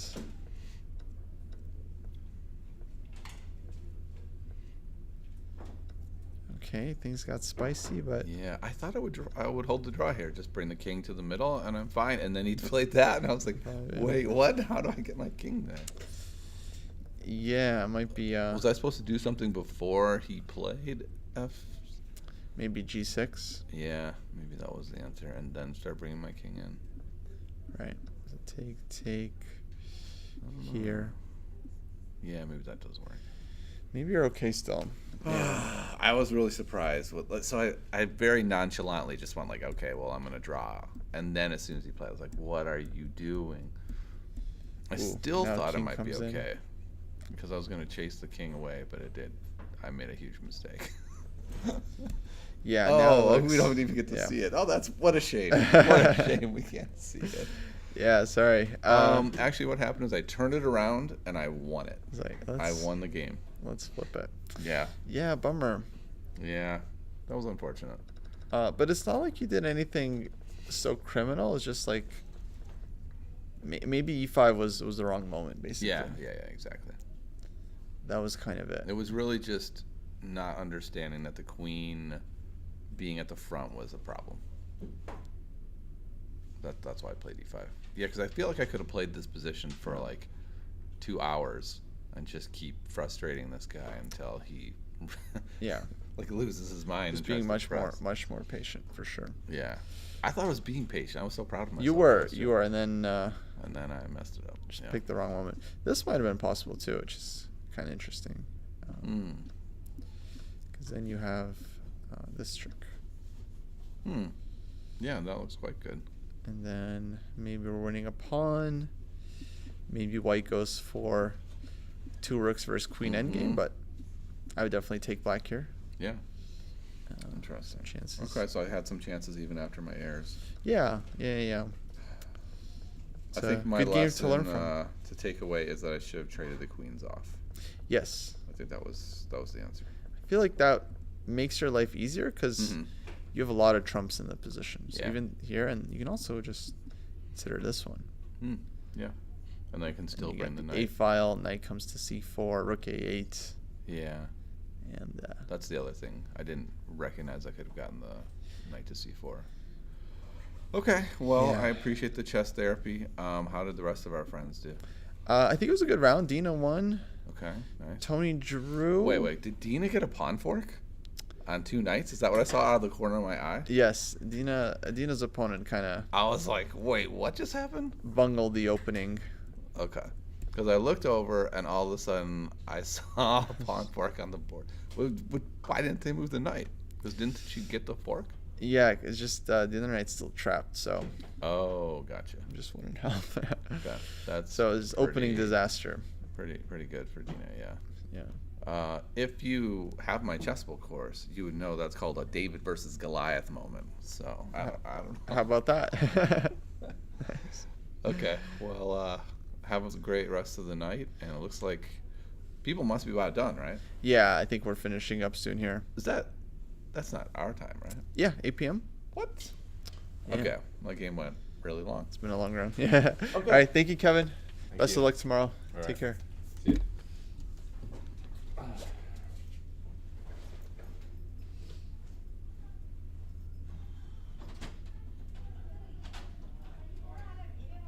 All right, folks. I think we're going to call it. Got to finish up the commentary here. This game, though, still very much could go either way. But Rook D1, King H6, avoiding the mate. I will leave you guys with this final game if you guys want to watch it out. But yeah, we got to close it out for the day. And alrighty, folks, we'll be back tomorrow for rounds 8 and 9. We'll see if Bilal can convert this one. If he does, he'll join the leaders with 5.5 out of 7. And yeah, 2 critical final rounds coming up tomorrow. So hopefully I'll see you folks back here. Alright, guys. Have a good one. Catch you next time.